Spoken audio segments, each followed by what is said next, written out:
off the list at number 5, the Mission of San Miguel, 1610. The birthplace and historic site, the original San Miguel Church was most likely built shortly after the founding of Santa Fe in 1610 and is claimed to have been the first ever church built in America. Churches are already creaky and creepy, then this is the oldest one in the States? Okay, here we go. This church was built right across the Santa Fe River in the area referred to as the Barrio de Analco, which was inhabited mainly by the native population for the past 1,000 years. The San Miguel mission was first mentioned in writing in 1628, indicating it was in use at that point as both a mission and a school. Although intended as a mission, the Spanish also used it as their parish church until the parroquia was completed. The original San Miguel church was probably much smaller than the structure present, with more of a rectangular apse, a slightly raised sanctuary, and a simple front elevation with no towers at all. The surviving foundations were excavated and closely researched by Bruce Ellis and Stanley Stubbs in 1955. Although the present building dates from 1710, it has undergone a multitude of significant structural changes since its infamous riot in which partially destroyed the building during the Pueblo Revolt of 1680. This was an uprising of mostly the indigenous Pueblo peoples against the Spanish colonizers in Santa Fe de Nuevo Mexico. The Pueblo Revolt killed around 400 Spaniards and drove the remaining 2,000 settlers out of the province, which is where the creepy stuff kinda sits around. Since its construction, there have been over 300 years of ghostly apparitions seen at these ruins. You can never really pinpoint a specific person at this location, but there are numerous sightings that have been documented over the years, ranging from ghost horses, dragging sounds, and loud bangs resembling warfare. The San Miguel Chapel still stands after 400 years due to its local, national, and international community that has supported its preservation and history. Everybody chipping in. I love it. Little TLC. I bet you this is also where you see ghosts on different floors that used to be there or behind walls that don't even exist anymore. Like, are they bound by these structures forever? They're just like...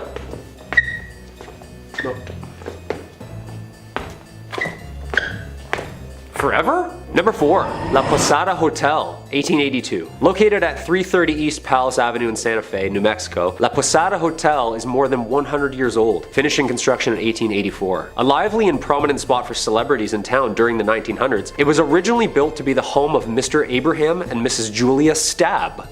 Perfect last name for the start of something scary. Stabb. A prominent businessman and a German immigrant, Abraham had constructed this beautiful Grand French Second Empire estate ready to make a life working with his brother Zodak in business and eventually settling down in this historic town, with the mansion acting as a social hub for both the business and celebrity events. It is said that the Stabbs have 7 children, one of which died at birth, and which in fact led Miss Stabb to a depressed self-exile state, dying at the age of only 52. The mansion was converted into a hotel in 1936, shortly after the rubble of the Depression had cleared, and it is said that Julia herself haunts the rooms of La Posada Hotel. Guests have made claims to hear voices in vacant bedrooms, lights flickering on and off, and even doors slamming in the middle of the night. Voices saying things like, "I'm in here." It's never just like casual and calm, like, "Oh yeah, just leave the door open, I'm in here, come on in." It's always a creepy whisper in here, like, "I'm in here."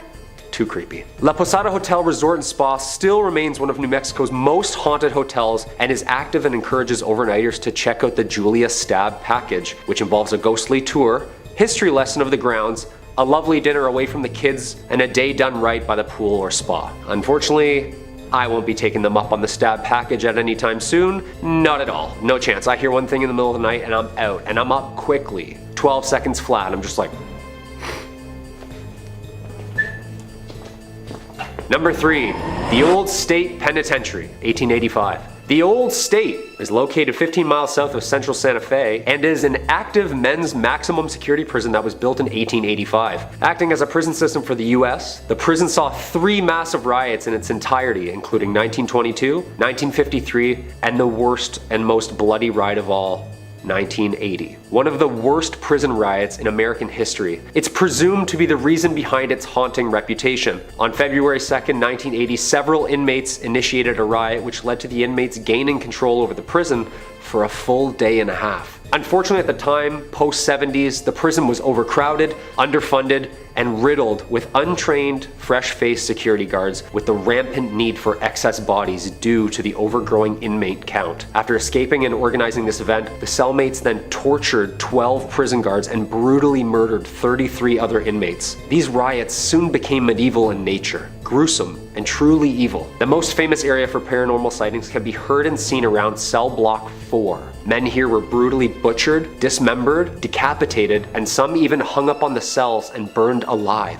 This section of the prison was closed in 1998 and is now referred to as Old Main. As if that history isn't dark enough, witnesses and researchers claim that there's a ton of spirits that roam this prison. Dark figures and ghostly shadows have been seen roaming the cells and halls, unexplainable slamming of cell doors, men's voices, strange noises, and even echoed screams can be heard at this location. This is why I don't even jaywalk, people. Stay a couple nights at this haunted prison looking at axe marks on the ground? Yeah, no, I'm getting my phone out right away. I know exactly who I'm gonna call. Yeah. Number 2, the Amador Hotel. Located at 251 West Amador Street at the corner of Water Street and Las Cruces, which translates to the Crosses, an area in New Mexico spanning as far back as the settled early 1800s, was thought to be an early mass gravesite for the amount of crosses present in the city. The Amador Hotel has stood serving the community in multiple ways over the years, including a courthouse, a post office, a bank, hotel, and even a county office center. Yeah, can I get 2 stamps, please? Thanks. Built in 1866, the Amador Hotel is a popular Las Cruces ghost tour, and some of the rooms were even used as jail cells. Hey, you're grounded for 15 years to life, I don't know. The courthouse was completed in 1885. Amador added another story to the remaining structure, and Amador Hall became a community center where people conversed in drinking and in storytelling. During tours, guests have reported seeing shadowy figures lurking in the hallways, numerous cold spots, flashlights turning on and off by themselves, and having their arms even touched or scratched. Oh yeah, that's it. Just a little to the left. That's perfect. Some even say it's the work of a little ghost girl named Annie, who frequently visits the room on the 2nd floor. Giggling. Like, giggling is great and all until like a 200-year-old spirit giggles right in your face. Like, what is still funny? This is terrifying. Joke must have been that good. Little ghost girls? Yeah, that's the scariest ghosts imaginable. 100%. The Amador Hotel ghost tour starts at 8 p.m. and during a visit through the tour of the grounds, history and ghost hunting begins. I'm a strict matinee ghost hunter myself, only during the day, or never. Or like around brunch, that's like perfect, nice and sunny. And coming in at number 1, Double Eagle Restaurant. If you're heading down to Mesilla, New Mexico this weekend and enjoy burgers and ghost stories, well, then the Double Eagle Restaurant is a must stop for you. Known not only for the world's largest green pepper chili burger, this blast from the past decorated head to toe in its luxurious upscale Victorian decor is now the home to 2 prominent and active restaurants, the Double Eagle and Pepper's Cafe.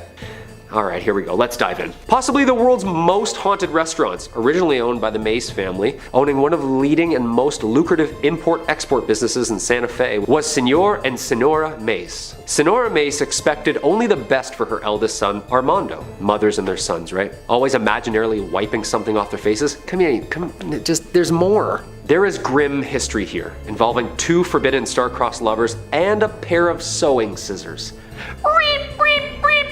Thank you. The Double Eagle Restaurant is not only home for great food, beautifully handcrafted cocktails, but also home to a double homicide gruesome murder, in which these victims' souls would seem to be trapped within these walls forever. Armando, son and heir to his parents' business, falling head over heels in love with the family's household servant named Enos. Although Enos reciprocated such feelings about Armando, their relationship had to remain a secret due to Armando's mother's strict ordinance and the difference in the teenager's social and political positions. When Senora Mace discovered this relationship, she demanded that it end at once and banished Enos from her home indefinitely. It is said that one day Senora Mace came home, unexpectedly interrupting the lovers, mid-swoon, entranced by their love as she grabbed her sewing scissors from the basket on the patio and attacked Enos, stabbing and killing her. As she prepared to strike again, Armando, her son, threw his body in front of Enos and was stabbed instead. Yeah, that's some Romeo and Juliet stuff there, people. The murders were held in the famous Carlotta Salon Room, which can be visited at any time. A heavily requested stop where spooky goers can see a newspaper article titled Young Lover Ghosts on display, as well as an array of pictures taken of the young ghost lovers together over the years. That's terrifying. Here's the room, here's what happened, here's some proof. That's all I need to know. I've made my mind up. For never was a story of more woe than this of Enos and her Armando, and I tried to end on somewhat of a happy note. Estate. The Whispers Estate was built around 1894, and between 1899 and 1901 is when Dr. George and Sarah White moved in. George was a successful physician and ran his practice from their home. The two adopted many orphaned children, and unfortunately several passed away in the house over the years. Some of the children they took in were troubled. Many of them passed away in the bedrooms and other areas of the home, and even some of Dr. White's patients have been said to have also passed while in the home. Dr. White practiced in the home for over 25 years, so it's probable but unknown how many over the years had passed in the home. In the early 2000s, the home underwent renovations and a lot of bizarre activity began. Many claim that lights would flicker on and off, footsteps would be heard stomping around on the second floor, and as time went on, the activity escalated. To this day, people reserve time to come and experience all this paranormal activity, and are encouraged to write down any experiences they had while in the home, and these accounts are posted to the Whispers Estates official Facebook page. You can go through the page and find creepy photos people have taken that show demonic figures, ghost-like creatures, and even orbs. It's also pretty common for the guests to be scratched up by unseen fingernails or touched by an unseen hand. The estate earned the Whispers moniker after the numerous guests that experienced somebody whispering in their ear, somebody they couldn't see. Due to the amount of people who have passed at the home in its early days, it's like there are a number of different spirits that haunt the estate to this day. The Whispers Estate is known as the 4th most haunted house in the United States, but many who have visited believe it to be the most haunted house in the entire country. In at number 4 we have Rhodes Hotel. The Rhodes Hotel was established in 1893 and was named after the first owners, Clara and Newton Rhodes. The youngest child in the Rhodes family, Everett, passed in one of the second-story bedrooms after contracting tuberculosis at 18 years old. Soon after their daughter's death, Newton unfortunately died, and it's believed he had died inside of the house. After Newton's passing, Clara turned the house into a dual brothel and speakeasy. It's said that one of the ladies of the night, Sarah, still haunts her bedroom tucked behind the stairs on the second floor. After Clara's death, the family home was opened as a hotel in the late 1800s and was meant to house those flocking to East Central Indiana during the natural gas boom. It's even believed that John Dillinger and Al Capone stopped at the hotel for a stay after hitching a ride on a train to Indiana. Not only did the family pass in their home, but a preacher by the name of Lester Poor supposedly hanged himself in the attic during the time when the home was converted to a hotel. But many believe his death could have been a murder. Due to the hotel's rich history, many locals and visitors have experienced paranormal activity, and everyone in the town knew that many spirits that passed in the building still haunt it to this day. The hotel closed its doors in 1937 and the property remained in the Rhodes family hands but sat empty for more than 30 years. The hotel and its contents were eventually auctioned off and it landed on the National Register of Historic Places,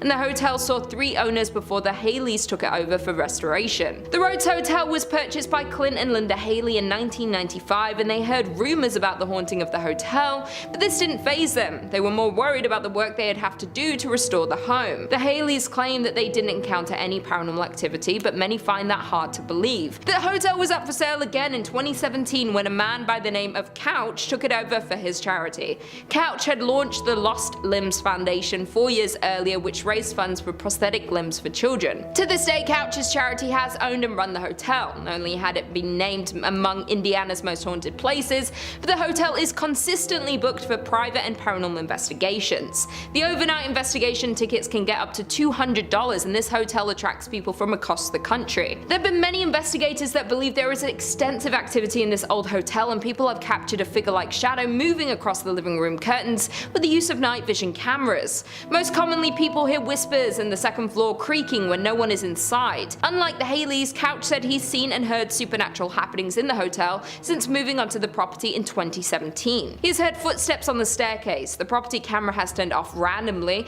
and picked up voices before the footage flickers back on.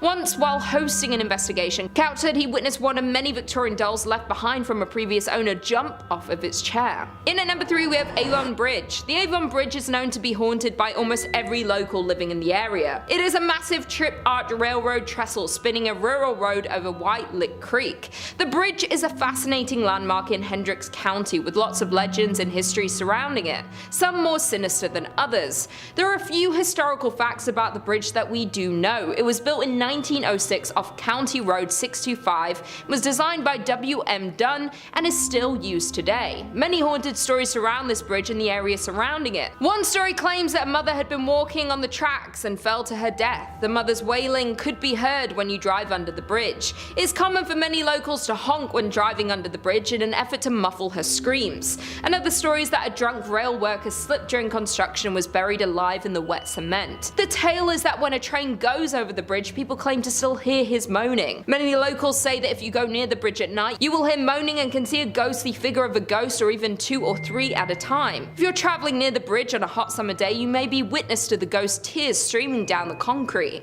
Many people don't even refer to it as the Avon Bridge. It's often called the haunted Avon Bridge because of the number of accounts of ghost sightings and constant sounds of the moans and screams heard from the ghosts that haunt the bridge. In at number 2 we have James Allison Mansion. The James Allison Mansion was built for James Allison, and it was a dream home, done in a grand design and style that exhibited James's wealth and importance. James was an important figure in the auto and plane industry, greatly helping in the development of cars and airplanes. He founded the Presto Light Company, which produced the first efficient headlight for early automobiles, and was a founding partner in Carl Fisher's Indianapolis Motor Speedway. He also started Allison Engineering Company, which evolved and transformed into an aircraft engine make known today as the Allison division of Rolls-Royce. James purchased the 65-acre estate, and he and his wife Sarah built this glorious mansion, starting construction in 1911 and finishing in 1913. The massive home had an elevator, a billiard room, an indoor pool in the basement, a breakfast room, a library, a grand kitchen, and even pumped-in ice water. 15 years after the Allisons built their forever home, James then fell in love with his secretary, and he divorced his wife Sarah in 1928. Only a month later, James married this former employee, Lucille Musset. However, James contracted a fatal case of pneumonia and died shortly after marrying his second wife at the age of 56. In 1936, the estate went up for sale, and that same year it was bought by Sisters of St. Francis of Oldenburg. The former Allison home became a home for the college's library, administrative offices, classrooms, and sleeping quarters for the sisters. There have been many things seen and heard throughout the years since it became a college. There was a girl who had drowned in the pool in the basement, and James's untimely death in the home. Both people could be haunting this mansion to this day. It's said that people who pass through a sudden accident or a bout of illness, sometimes their spirits hang around, perhaps unaware that they have died or not wanting to accept their deaths, and this is the case for both the little girl and James. The entity of a little girl is often seen throughout the mansion. There are strange cries that are heard from the basement, in the attic, and objects seem to move by themselves and can completely disappear. There is another entity seen and could possibly be more than one, and they like to take keys and objects and move them to odd places. The library in particular is often completely rearranged, like the books and furniture. And finally, in at number 1 we have French Lick Springs Hotel. Nestled in the small resort town of French Lick sits the massive French Lick Springs Hotel. This legendary hotel was constructed in 1845 and is a crown jewel of the southern Indiana town, but there's more to this resort than meets the eye. This Indiana hotel is known to be one of the most haunted places in the state. Thomas Taggart was a mayor at the time and purchased the hotel in 1888. After purchasing the hotel, he added luxurious furnishings, marble floors, and built 2 championship golf courses. During this time, Taggart became the Democratic National Chairman, and the hotel became the unofficial headquarters of the Democratic National Party. In 1931, Franklin Roosevelt visited the hotel because of its Democratic standing and won the presidency a mere year later. Over the years, the hotel and the work Taggart put into it made it one of the most prominent hotels in the area, and even ran the West Baden Springs Hotel out of the business. Unfortunately, in 1916, Taggart passed away, but according to local legend, his spirit has never left the building. Taggart died in 1916, but that hasn't stopped rumors of sightings of this famous hotel owner. Guests and employees frequently encounter strange and paranormal activity throughout the hotel, and they believe it is caused by Taggart himself. Many spot his ghostly figure near the service elevator and can pick up a strong scent of pipe tobacco. Others claim they witnessed his spirit riding down the hallway on a horse and making noise inside the ballroom. Some hear noises and others encounter his ghost, though usually both don't occur at the same time. Not only is Taggart's ghost living in the hotel, but there are also rumors of a former bellhop that lingers around the hotel. Many believe that he was a current employee until they saw old photos of him hanging on the wall, or were told no bellhops were on duty when people had encountered him. Employees and guests say that it's pretty hard not to encounter some sort of activity when you're in the hotel, and due to the vast amount amount of paranormal sightings are why it's considered by many to be the most haunted place in Indiana and one of the most haunted places in all of the United States. Kicking off the list at number 5, the Landmark Inn. Located in the upper peninsula of Michigan, right around Lake Superior, you'll find the Landmark Inn. Yeah, nice and cute and cozy. Come on in, take your coat off, stay a while. This fancy hotel was originally built in 1930 as a luxury accommodation for wealthy business owners from all around the United States. Sounds like a good time. Let's gather, let's talk shop around candles. These business owners would visit the Landmark to check on their business interests, all that good stuff. Though for its 100 years being open to guests, the hotel has had multiple reports of, you guessed it, ghosts and paranormal activity. It's so common at the Landmark Inn that the ghost hunters and paranormal investigators, they make trips out to the hotel quite often just to check in and be like, hey, how's it going? And they put on their gadgets and they just check in on them. They can rely on them. The hotel's 6th floor is home to one of the saddest stories the hotel has ever seen. This story takes place in the 1930s when the hotel was a new, lively social and cultural center in town. The story revolves around a ship worker who fell in love with a local librarian and conducted their love affair in the Lilac Room. Yeah, of all places, of course, let's go meet the Lilac Room. Sounds beautiful. And that was where the man was staying. Perfect place to meet. The couple was said to have a planned wedding upon his return from the last voyage on the sometimes treacherous Lake Superior. Unfortunately, their love affair ended in tragedy when his ship met with a storm and sank to the bottom of a lake. He never returned to the shore, and the librarian mourned the man in said Lilac Room, eventually dying herself of a broken heart. The heartbreaking story comes with many reports of the Lilac Room now being haunted. Yeah, rightfully so, as a large number of guests has reported hearing cries and whispers from a female. The female is also seen by many guests and workers on the 6th floor near the Lilac Room, crying and mourning for her loved one. A less romantic story that is associated with the hotel goes back to when it was even finished being built. During construction, a man ended the life of his girlfriend due to anger and jealousy, and this took place right after she told him about her past boyfriends and their relationship history, just normal stuff that he flipped out on, just a monster. And since the hotel was still being built, to conceal the evidence, the man buried her in the unfinished basement. Just horrible stuff. You knew I was going there and you're like, ah, please don't. To this day, decades later, visitors and employees report hearing cries from that basement, and some report hearing whispers from a female voice asking for them to find her body. I just got goosebumps. That's real goosebumps. No matter how much time goes by, these two women, heartbroken for different reasons, still haunt said hotel today. Number 4, Michigan Bell Telephone Building. The Bell Telephone Building can be found in downtown Grand Rapids. It's known from the legend that the building is haunted by 2 ghosts. It's always 2, eh? Always gotta have pairs. Good things come in pairs. Even demons. These spirits have consistently caused chaos throughout the buildings for years in their own unique personal way. We love it. We love a unique ghost. The spirits that haunt the Bell Building are rumored to be Warren and Virginia Randall, a couple who used to reside in the Grand Rapids. Back in 1907, they moved from Detroit and bought the Judd White Mansion in Grand Rapids, which has now been torn down and built into what we now know as the Bell Telephone Building. So a lot of history there already. Over the years of living in this new house, Warren and Virginia's relationship started to crumble as Warren became very strange and paranoid almost, creating hardships in their relationship. In 1908, Virginia became tired of Warren's strange and aggressive behavior, so she decided, I'm out of here, peace. She left him. One night, 3 years after they were separated, Warren convinced Virginia into taking a car ride with them, hoping to get back together, maybe talk it out. The two of them ended up at the Judd White house where their verbal disagreement turned horrible, and Warren sadly took the life of Virginia. Then he proceeded to end his own life in the very same moment. The tragic accident that happened in the Judd White house became public knowledge, and the house was left empty with no one wanting to occupy it. Yeah, more than fair. I'm like, what's rent? Also, what happened? No. The house remained abandoned for 10 years after the accident until they finally just decided to tear the thing down completely. Thus, in 1924, they built the Bell Telephone Building on the ground, which still is in operation today. Yeah, they didn't tear that one down. That one's still going strong. Due to the horrifying scenes that happened on the grounds of the Bell Building, many claim that the spirits of Randall and Virginia still remain, haunting the new building. Some say that ghosts move into the new building and remain there to this day. I mean, I think that's possible. Ghosts like to move.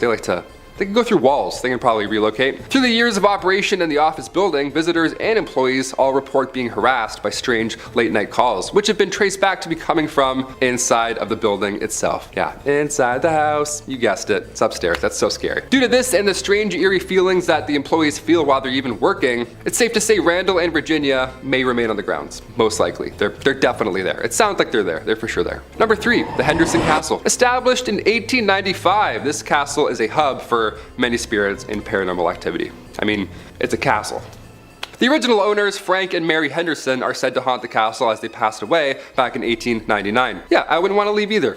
living or dead. Additionally, other spirits are said to reside in the castle, a young girl and a dog. Yeah, a dog! We've got a dog ghost. How do you deal with that? Ghost barks? That'd be so scary. In 2005, the castle was occupied by Peter Livingstone McNellis and his family. When the family resided in the castle, Livingstone's son, Vincent, before anyone else had ever reported anything strange happening in the house, he said that he saw an apparition of a figure in the Victorian room, originally the changing room for one Mary Henderson. The son said while pointing at a picture of a woman dressed in an old period clothing, some Victorian clothing, that was the woman he saw wearing that same clothing. I would throw up. If someone ever said that, I'd be like, oh, this Victorian painting?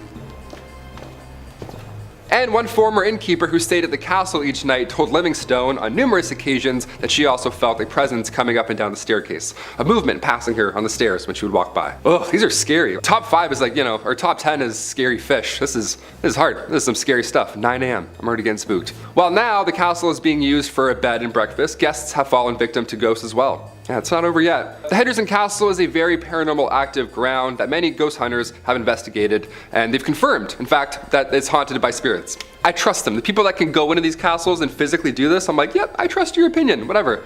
He just comes out, he's like, haunted.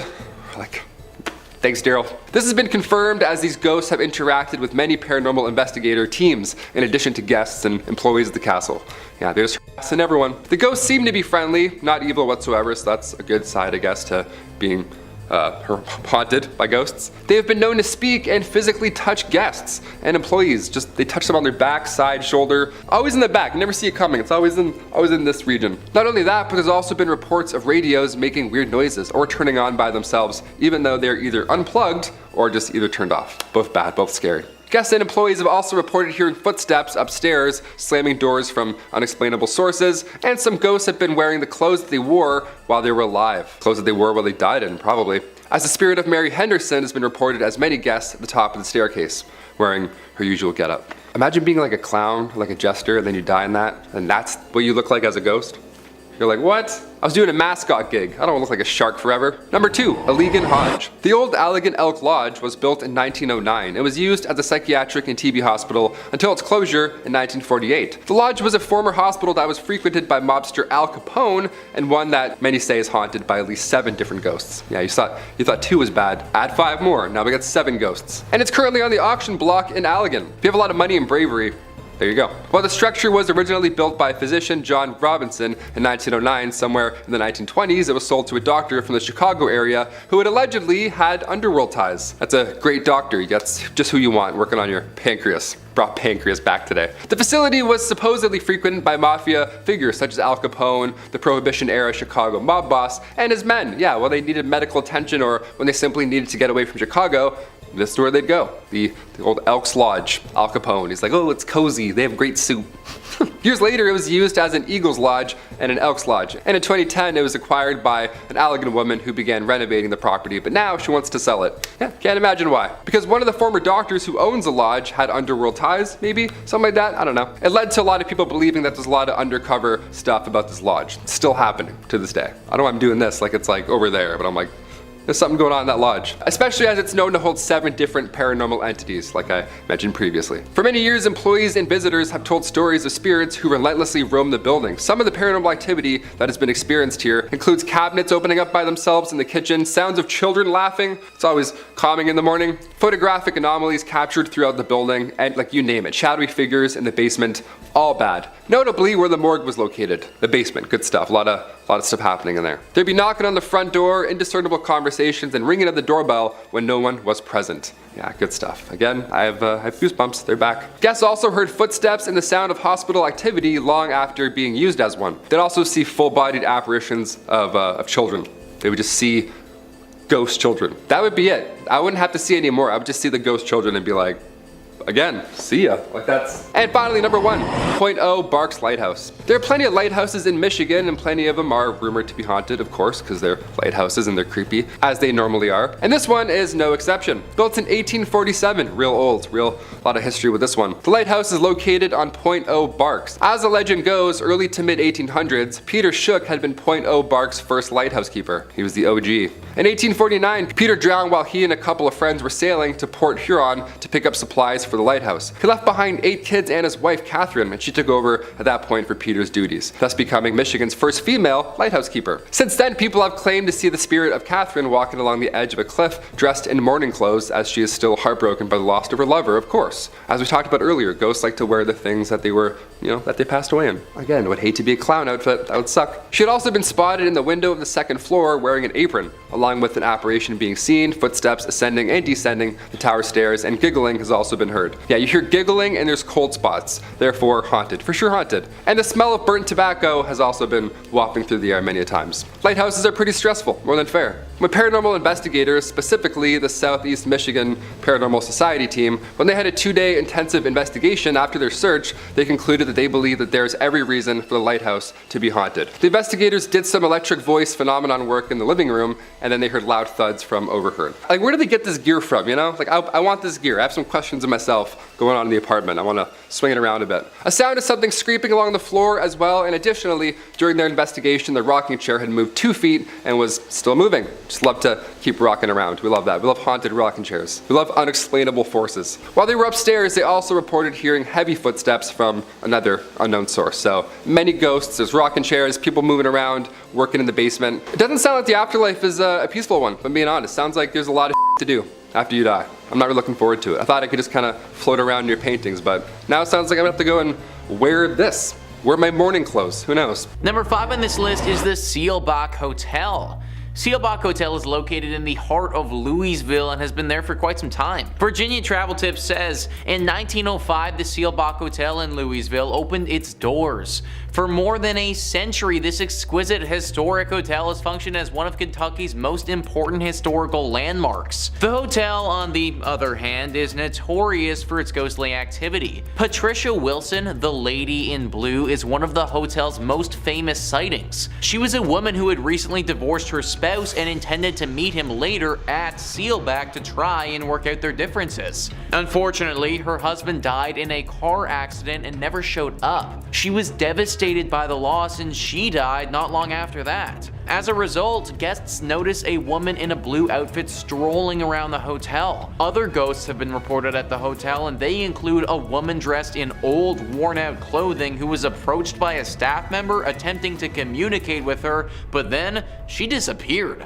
Most of the encounters with this woman have been tame, but there have been some that have gotten quite aggressive. Some teenagers were apparently making fun of her or doing something that they shouldn't have been doing, and she responded by literally clawing and scratching at one of them, leaving horrible marks behind. The victim also said that it felt as if she crawled into his brain and told him horrible secrets about himself that he'll never be able to forget. A hotel like this is supposed to be nice and relaxing, but based on what I've read, I don't know if that's going to be the experience you get at Sealbach. Number 4 on this list is the Talbot Tavern. Really too bad that this place is haunted, because it would have been a pretty nice spot to get a brew if it wasn't. Virginia Travel Tips says, built in 1778, the Talbot Tavern is located in Bardstown, Kentucky. Currently, the Haunted Kentucky Tavern serves as both a restaurant and a 5-room B&B, and it's known for being haunted. A former accountant recalls coming across a man in a long coat strolling across the top floor. He then turned to face her and began laughing uncontrollably. Another famous hotel resident was the Lady in White, who forced a couple to flee the hotel in the middle of the night since she was hovering over them while sleeping. Many workers and visitors to the residence have related accounts such as orbs floating around the rooms, flashes of lights without cameras being seen, objects moving on their own, and doors opening and closing when no one's in the building. I, for one, am not trying to wake up to a ghost just hovering over me, guys. Honestly, it might give me a heart attack and, well, I'd never wake up again. This place is weird because no one really knows why it's as haunted as it is, but there's no doubt that it's teeming with paranormal energy. Pick a different place to go get a drink if you're in Kentucky. Number 3 on this list is the Kentucky State Penitentiary. We always got to include the creepy jail in one of these lists, guys, and this is Kentucky's. Virginia Travel Tips says, the Kentucky State Penitentiary is situated near the Tennessee border on a sharp bend in in the Cumberland River. In the 1800s, a maximum security jail was built there. It is a gorgeous place from afar, but up close, it is a death and ghost machine, according to a local author and paranormal investigator. Thousands of men have been executed in the prison's electric chair, known as Old Sparky. During his death row cell inspections in the late 1980s, a guard had a terrible incident where no one stayed. He was greeted by a prisoner who was reading the Bible. When he returned to his office, he asked about the prisoner's meal, only to discover that no one was in that cell. When he returned to the cell, he discovered that it was empty except for a small Bible on the floor. Yeah, kinda weird. More strange occurrences were recorded around the institution, with many reporting seeing a reflection of an inmate who attempted to shock them. Okay, so honestly guys, I want to take this as seriously as possible, but Old Sparky? Like, imagine dying in a thing called Old Sparky. Like, I think it's meant to electrocute people, but why does the killing chair sound so cute? Kinda sounds like something that you name your dog, not a murder weapon. Anyways, Old Sparky has certainly done its job though, and now the place is super haunted. Most of the prisons we talk about on this channel you can go visit if you like, because they're all typically abandoned. That's not the case with this one though. The Kentucky State Penitentiary is still fully operational and has tons of prisoners in it. Not only do these people have to chill in jail, but it just so happens that their jail is also haunted. Number 2 on this list is Mammoth Cave. So we actually spoke about Mammoth Cave on this channel before in our series about top 5 terrifying caves where evil awaits, so if that interests you, then go check it out. It made that list because it was super haunted, and naturally it has to make this one as well. It is, as you'd expect, located in Kentucky. It is the biggest cave in the state by far, which is why it's named Mammoth Cave. Most of the cave has been unexplored, which is kind of nuts considering we've already seen about 400 miles of it up until this point. This has been an area of interest to people for thousands of years.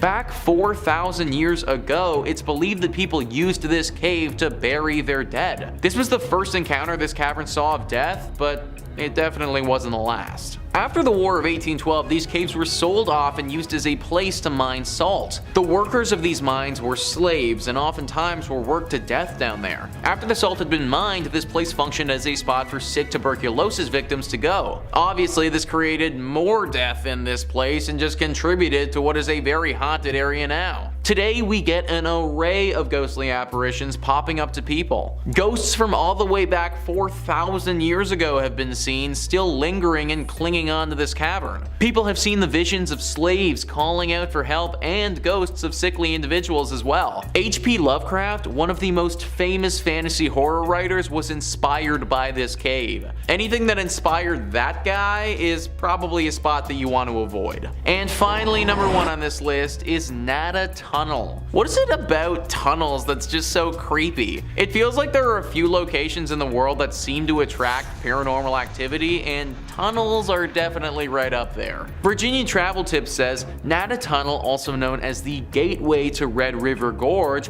is located in Powell County, Kentucky. Works of a 1-lane tunnel on a 2-way road began in 1910 and concluded in 1911. Drills and dynamite were used to rip through the limestone rock during construction, and one worker died while attempting to dissolve a stick of frozen dynamite by placing it next to the fire, which, resulted in the dynamite exploding. As a result, the man's spirit is claimed to haunt the Kentucky Tunnel. Others allege that the location is haunted as a result of a climber who died in this region. These incidents are linked to the mythology of a green orb appearing in front of the tunnel. If you plan to enter the tunnel, keep in mind that it only fits one automobile at a time, therefore check for other car headlights before proceeding. This is one of the coolest haunted places in Kentucky for the sake of it being engulfed in nature. So it may look really cool, but the haunted nature of this spot makes me think that it should be avoided. Man, imagine literally getting blown up by a stick of dynamite. Like, that might actually be the worst. Granted, my dude did stick the dynamite literally right next to a fire, so I feel like he might have brought this one on himself a little bit. I'm not really sure how the climber would have died in this tunnel, but you gotta imagine that he screwed up if he was climbing in a tunnel. Either way, the spot is definitely riddled with these spirits and they manifest themselves as this glowing green orb. Now, there haven't been too many reports of this thing being super dangerous, but it is definitely creepy to say the least. Locals don't really travel down this pathway for fear of the orb and what it could potentially do to them. Also, on a total side note, I just want to bring up the fact that this is a one-way tunnel on a 2-lane road. Like, how dangerous is that, guys? What if it's foggy or something and I can't see all the way down the tunnel to the other car? That is literally the dumbest road design I have ever heard of. Maybe the legend was just created by the locals because they know how dangerous this freaking tunnel is. Regardless of what it is, I recommend staying away. Area 51, Nevada. Starting out our list, we have the most obvious entry. In the American state of Nevada, you will find no shortage of places to go on vacation. Despite being a desert, you will find locations like the Hoover Dam, Red Rock Canyon, and of course, the various casinos and attractions in Las Vegas. Of course, a location that you will not find yourself getting into is the military base located on the salt flats of Groom Lake, which is colloquially known as Area 51. For years, Area 51 has been the subject of conspiracy theories involving everything from government testing to UFO activity. Adding to its mystique is the fact that the US government wouldn't even officially acknowledge that it existed until 2013. Its official use is apparently the testing of experimental aircraft, but the level of security at the base is extremely high, even for a government base. Employees of Area 51 are flown in on a private airline known as Janet Airlines, with Janet being an acronym that stands for just another non-existent terminal. Some former employees have reported getting paid through private companies that they have no involvement with in order to avoid a paper trail linking them to the base. Some theories about the purpose of Area 51 include it being used to develop energy weapons for the Strategic Defense Initiative, to develop time travel technology, and most infamously, for studying, storing, and reverse engineering the remains of crashed alien ships, including those that were found at the Roswell crash site. As it is a closed-off and secret government facility, tourists are of course not allowed to get into the site, with signs around the perimeter promising prosecution and possibly even deadly force against trespassers. Of course, this hasn't stopped alien enthusiasts from making the journey to Nevada to see the number of Area 51 and alien-adjacent attractions, such as bus tours of the extraterrestrial highway, the Black Mailbox, and the outskirts of this secret government facility. Number 4. The Princess Theatre, Alberta. In the Canadian city of Edmonton, Alberta, there is no shortage of movie theaters, with multiple malls housing multiple multiplexes, enabling local cinema lovers to watch the latest in entertainment. However, for many years, the crown jewel for movie lovers in Edmonton was not the Cineplex in West Edmonton Mall, or even the Garneau Theatre, which shows independent and classic films. No, for many years, the most classic of the theaters was the Princess Theatre on White Avenue. Built in 1914 for a then staggering $75,000, this 3-story single-screen theater would show moving pictures, concerts, and vaudeville acts, while also having a basement billiards parlor for those not interested in the shows. The theater was known for implementing extremely novel and modern elements, such as a fireproof projection room, an electric time projection clock, an electronic ticketing machine, forced air ventilation, and even refrigerated fountain beverages. The theater was soon drawn into economic hardship and was forced to construct rental apartments on the upper and lower floors. One of these apartment renters was soon met with a tragic and disturbing end. According to local legend, an engaged woman lived in one of the upper apartments, but mere days before she was due to be wed, she was scorned by her fiancé. She was found hanging from the rafters while dressed in her wedding dress. In the years that followed, employees and patrons of the princess reported seeing a ghostly woman wearing a white dress who would suddenly appear and disappear, ascending the theater's grand staircase, wandering its ornate gold-leafed halls, or even hovering over the projection room. The princess was a staple for local cinema lovers, as well as fans of the paranormal for decades. But if you were interested in taking in a show or catching a glimpse of the ghostly bride, you may have missed your window, as the theater closed its doors after 108 years of operation in mid-2022. No new owners or plans for the historical theater have been announced, and the doors remained locked to the public, with only the ghosts still residing inside of this historic building. Number 3. Mount Weather Emergency Operations Center, Virginia. In a world that seems to constantly be on the brink of disaster, it is comforting to know that the US government has a safe location where the elite and powerful will be safe from destruction they most likely caused. Such is the purpose of the US Department of Homeland Security operated base located near Bluemont, Virginia. The Mount Weather Emergency Operations Center,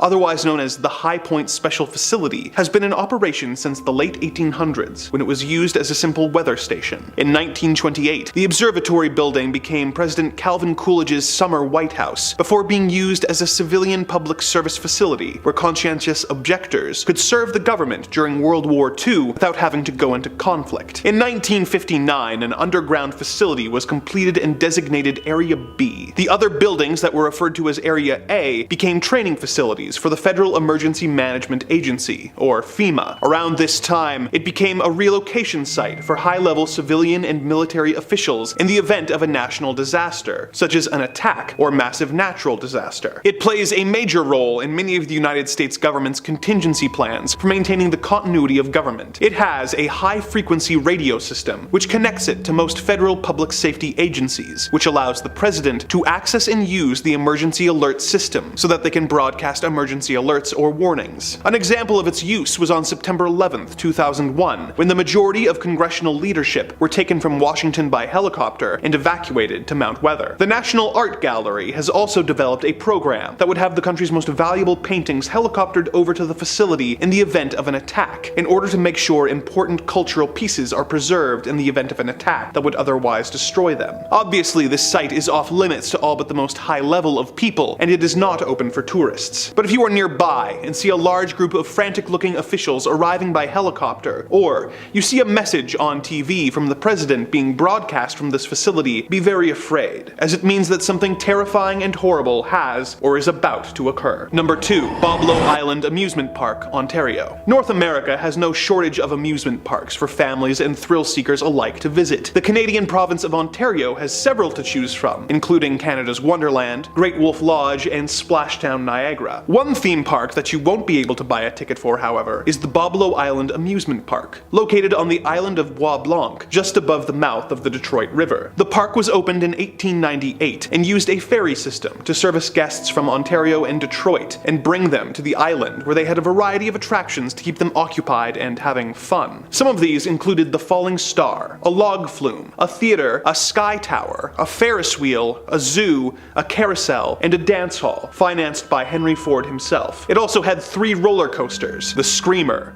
the Nightmare, and the Sky Streak. It also had Boblo's scoot boats, which were essentially aquatic bumper cars. The park operated for many years before eventually closing down for financial reasons in late 1993. There are still ferries that operate in order to get island residents on and off the island, but the now abandoned amusement park has been declared off limits by the property owners. Of course, the dilapidated carousel building, dance pavilion, and sky tower have since proven to be too appealing for urban explorers to keep away from, and the eerie overgrown site still sees a variety of visitors. Like any good amusement park, it of course has a reputation for being haunted by a variety of ghosts. My personal favorite of the ghost stories is the story of Smiley the Magician. Back when the theater still operated and showed a variety of different performers, one of the most consistently booked performers of the 30s and 40s was a magician named Smiley Smilovich. Smiley was an old-school magician who had trained with Houdini in the late 20s and was known for his seemingly death-defying tricks. One of his most famous tricks was a metamorphosis trick, where he would put a trunk on stage, climb into it, lock it, and then have the trunk set on fire. He would escape through a trap door, the trunk would burn away, revealing that he had escaped, and the crowd would go wild. One day he was doing this trick as usual, but when he locked himself in the trunk, he had a heart attack and died. The trunk was set on fire, and the audience was left in terror as Smiley's body burned in front of them. Ever since then, Smiley's ghost would apparently haunt the theater, being sighted watching shows that were performed there, showing a special interest in magic shows. In the years since the park's closure, the occasional rumor of the magician being spotted has come up from the various urban explorers checking out the overgrown buildings. Would you ever be brave enough to explore Boblo Island Amusement Park? And if you did, would you be on the lookout for spectral magicians? Number 1. North Brother Island, New York. The North Brother Island is one of 2 small islands located in the East River of New York City. The island remained uninhabited until 1885, with the only trace of humanity being a small lighthouse that was erected in 1869. The island began seeing more use in 1885 when the Riverside Smallpox Hospital moved from Roosevelt Island to North Brother, when their mission expanded to treating and isolating victims of other quarantinable diseases such as typhoid, tuberculosis, and especially polio. In 1904, a steamship called the General Slocum was set ablaze, and over 1,000 people perished, either from the fire or from drowning while trying to escape, and ended up washing ashore on the island. One of the most famous residents at the hospital was Mary Mallon, otherwise known as Typhoid Mary, who was confined on the island for 20 years until her death in 1938 after having been declared a public health menace for infecting between 51 and 122 people while working as a cook. As public health measures like vaccines began to be adopted in the 30s and 40s, the need for a quarantine hospital lessened to the point where the hospital was closed. It was converted into housing for war veterans who were going to school in the city following World War II, before being converted into a rehabilitation facility for young people suffering from substance abuse issues. But it was closed in 1963 due to the cost of upkeep and the widespread corruption of the staff. In the years since, it was considered for a variety of purposes, including housing for the homeless and an extension of the jail at Rikers Island. But the danger of the unmarked manholes and the advanced dilapidation of the buildings, which are mostly collapsed and overrun by poison ivy, resulted in such ideas being abandoned. It was eventually decided that the site would serve as a bird sanctuary for herons and other wading shorebirds. Although many of the original 25 buildings are still standing in some shape or form, it has been made off limits to the public and is only available for supervised visits for those intending to go ashore for, quote, compelling academic and scientific purposes. With its history of confinement and death, perhaps it is best that this site has been deemed unfit for public visitation, although the history of the island is indeed compelling. Kicking us off at number 5, we have the St. Louis Cemetery, number 1. The first of 3 Roman Catholic cemeteries in New Orleans, this is a legendary site for ghost spotting, although you'll need a vetted tour guide to get in. Break this rule and who knows what kind of curse you'll incur. The cemetery is full of above-ground tombs, which some refer to as cities of the dead. These vaults are largely from the 18th and 19th centuries, although some of the graves date back to early 1700s. Of course, with all sorts of above-ground burials, one would expect to see plenty of ghosts here. Visitors claim to see manifestations of ghosts walking around, and an abundance of amateur photographers claim to have captured ghost orbs on film. Digital too. Some ghosts are more famous than others, but at the St. Louis Cemetery number 1, none are as well renowned as Mary Laveau. The voodoo queen of New Orleans, Laveau made a name for herself through fortune telling, occult studies, and herbal medicines. These days, gawkers claim to see her floating through the cemetery where she's buried, wearing her signature bright colored clothing and white turban. Guests have reported being scratched, pinched, shoved, or even coming down with sudden unexplainable illnesses after seeing her ghost. For many years, followers of the occult would visit her tomb and mark it with 3 X's, but this led to more severe vandalism and it has been refurbished since. Laveau isn't the only ghost to roam the graves, but she is definitely the most well known. Just watch your back if you choose to visit and stick with the tour guide. Next up at number 4, the Hanging Jail. The Gothic Jail of De Ridder was built in 1915. Anything Gothic has a higher chance of being haunted, it's just how architecture works. That's why the Notre Dame is so full of ghosts. That and the whole Claude Frollo situation. Spirit appreciators in the know believe that the jail is haunted by 2 men hung for the slaying of a taxi driver. Joe Genna and Moulton Brasseau hired a taxi driver late one night and told him to drive. For reasons still up in the air, they killed him. Not knowing what to do with the body, the 2 men dumped it in the old Pickering Mill pond and ran off into the night. Maybe they drove off. I wonder if they took the cab. The body was found and traced back to the 2 would-be on-the-run murderers, and such they were convicted and then hung from the 3rd floor gallows. The interesting thing about the gallows though is that a spiral staircase circles around the noose. So there's a vertigo-inducing set of stairs surrounding the ominously hanging noose. Definitely a ghost creator if I've ever seen one. In addition to this lovely feature, there's also an underground tunnel connecting the jail to the next door courthouse. That is a tunnel you would not want to find yourself in after hours. Who knows what kind of crooked-necked wailing ghosts you find down there. Of course, there are plenty of people who claim to have captured photos of the ill-fated duo along with many other unlucky lawbreakers. Just remember kids, if you want to be a ghost, constantly do things that you'll regret. That way, you'll have all sorts of reasons to stick around for the afterlife. Coming in at number 3, we have the Dauphine Orleans Hotel. What was once a bordello is now a very popular hotel and bar. Jilted lovers, recovering soldiers, mistreated women, they all have a chance to haunt this New Orleans landmark. Of all the stories, there are 4 that tend to come up no matter who you ask. The first is that of a lost bride, thought to be the spirit of a young woman named Millie. She was working for the bar as a courtesan when she met a dapper young man and they decided to get married. However, on the morning of the wedding, Millie's groom-to-be was shot dead in a gambling dispute. Distraught, Millie waited for days for her fiancé to show up and never took her wedding dress off. For years, she would wear the white dress around the bar, hoping that someday he would show up. Now her ghost wanders the hotel in her dress, waiting for her love. Another classic story is that of the dancing girl. A young teen has been seen dancing around in the ballroom. Many a drunk guest has claimed that a young girl helped them to their room, all the while dancing as if she were floating on air. There's also the tale of the Rebel, a ghost dressed in a dark Confederate uniform. While no battles took place in New Orleans, plenty of wounded soldiers would end up in the city for rest and recovery, and maybe a little bit of time at the bordello. This ghost has been seen pacing the outer courtyard, earning the nickname the Worried General. And of course, the bar itself, known as May's Place, is full to the brim with ghosts. Employees claim to have seen all sorts of unexplainable stuff, from glasses falling down from high shelves to locked doors opening up on their own to brochures swirling around like fall leaves. If you're looking for a haunted overnight stay, the Dauphine Orleans is probably your best bet. Don't go paying any of the ghosts for services though, you probably won't get what you're expecting. Coming in at number 2, Myrtles Plantation. Built in the late 1700s, this is considered by some to be one of America's most haunted homes. Made extra legendary by the multiple photographs taken featuring ghosts, you'd be hard pressed to find an ectoplasm enthusiast who hasn't heard of young Chloe. Chloe was a young slave punished for eavesdropping on the family. She took her revenge later on in the form of a poisoned birthday cake. It was served up to the owners of the house, and within 3 hours, 3 people were dead. Apparently that wasn't enough revenge for one lifetime though, as Chloe is still said to haunt the plantation. 2 different pictures have been taken with apparent ghostly qualities to them. One is a photo of the facade of the house, and if you look carefully in the corner, a ghostly visage can be seen. Another is of 2 tourists taking a selfie in front of a window, and Chloe can be seen peering out from in front of the curtains. While famous, some folks claim that they could be doctored.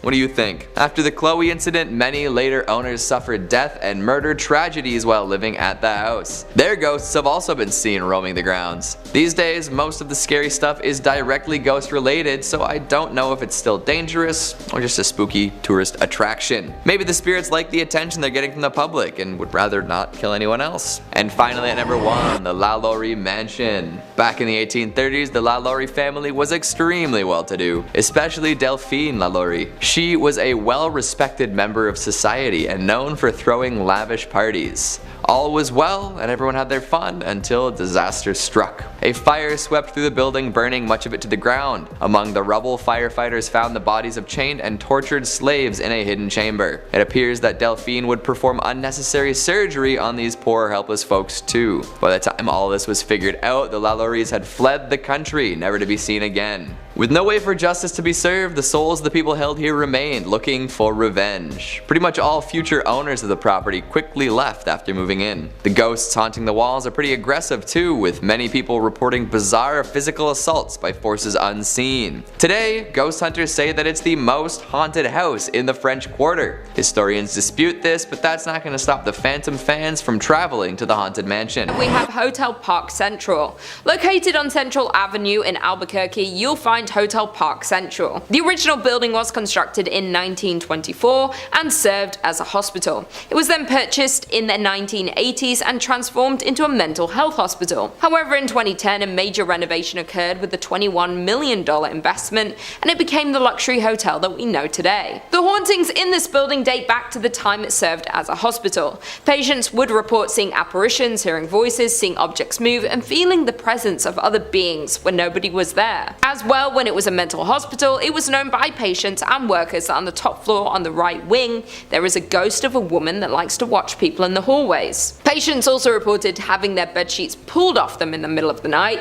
Patients were not the only ones to experience things that couldn't be explained though. Staff of the hospital did too. They would often have the sensation of being watched, as well as hearing something whisper in their ear, the movement of objects, and a general sense of heaviness throughout the buildings. Today, many guests at the hotel report similar paranormal experiences, as many guests report feeling watched in the presence of unseen beings. They have also reported hearing voices and shuffling in the stairwells. Several guests have also seen a female apparition on the third floor wing. A group of paranormal investigators were brought onto the scene of the hotel. The investigators were 3 team members who all experienced unexplained voices and whispering while close to the hotel. They also reported distinct coolness near their bodies and a sense of being watched. After reviewing their evidence, some of these experiences were captured on digital voice recorders. They also carried out the flashlight technique, an attempt at communication with the spirit that involves the answering of questions through the turning on and off of the flashlight.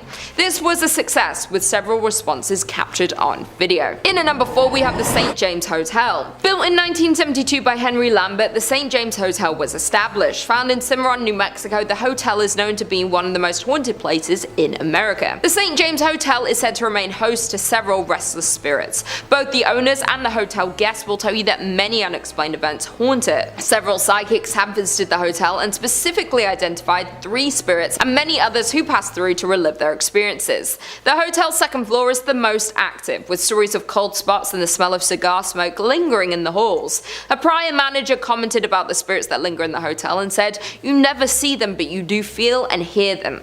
Another report from a former owner states that she walked into the dining room and saw a pleasant-looking cowboy standing behind her in the mirror on the front of the bar. The spiritual activity of the hotel has been featured on the popular television show Unsolved Mysteries and A Current Affair. Room 18 at the hotel is kept locked because it houses the ghost of an ill-tempered Thomas James Wright, who lost his life at his door just after winning the rights to the hotel in a poker game. Having been injured from behind, Wright continued into the room and slowly met the end of his life. Because of the tragic accident that happened in room 18, it is known as one of the scariest and most haunted rooms. This can be seen with one former owner who said she was pushed down while in the room, and on another occasion saw a ball of angry orange light floating in the upper corner. The staff considers the room to be the most haunted, and people are rarely allowed to enter this room, much less sleep in it. Rumors abound that when the room was rented, several mysterious deaths occurred there. Other unknown entities are also said to roam the hotel, creating a host of paranormal activities. Staff report that items constantly fall off walls and shelves, and electrical equipment at the front desk behaves unpredictably.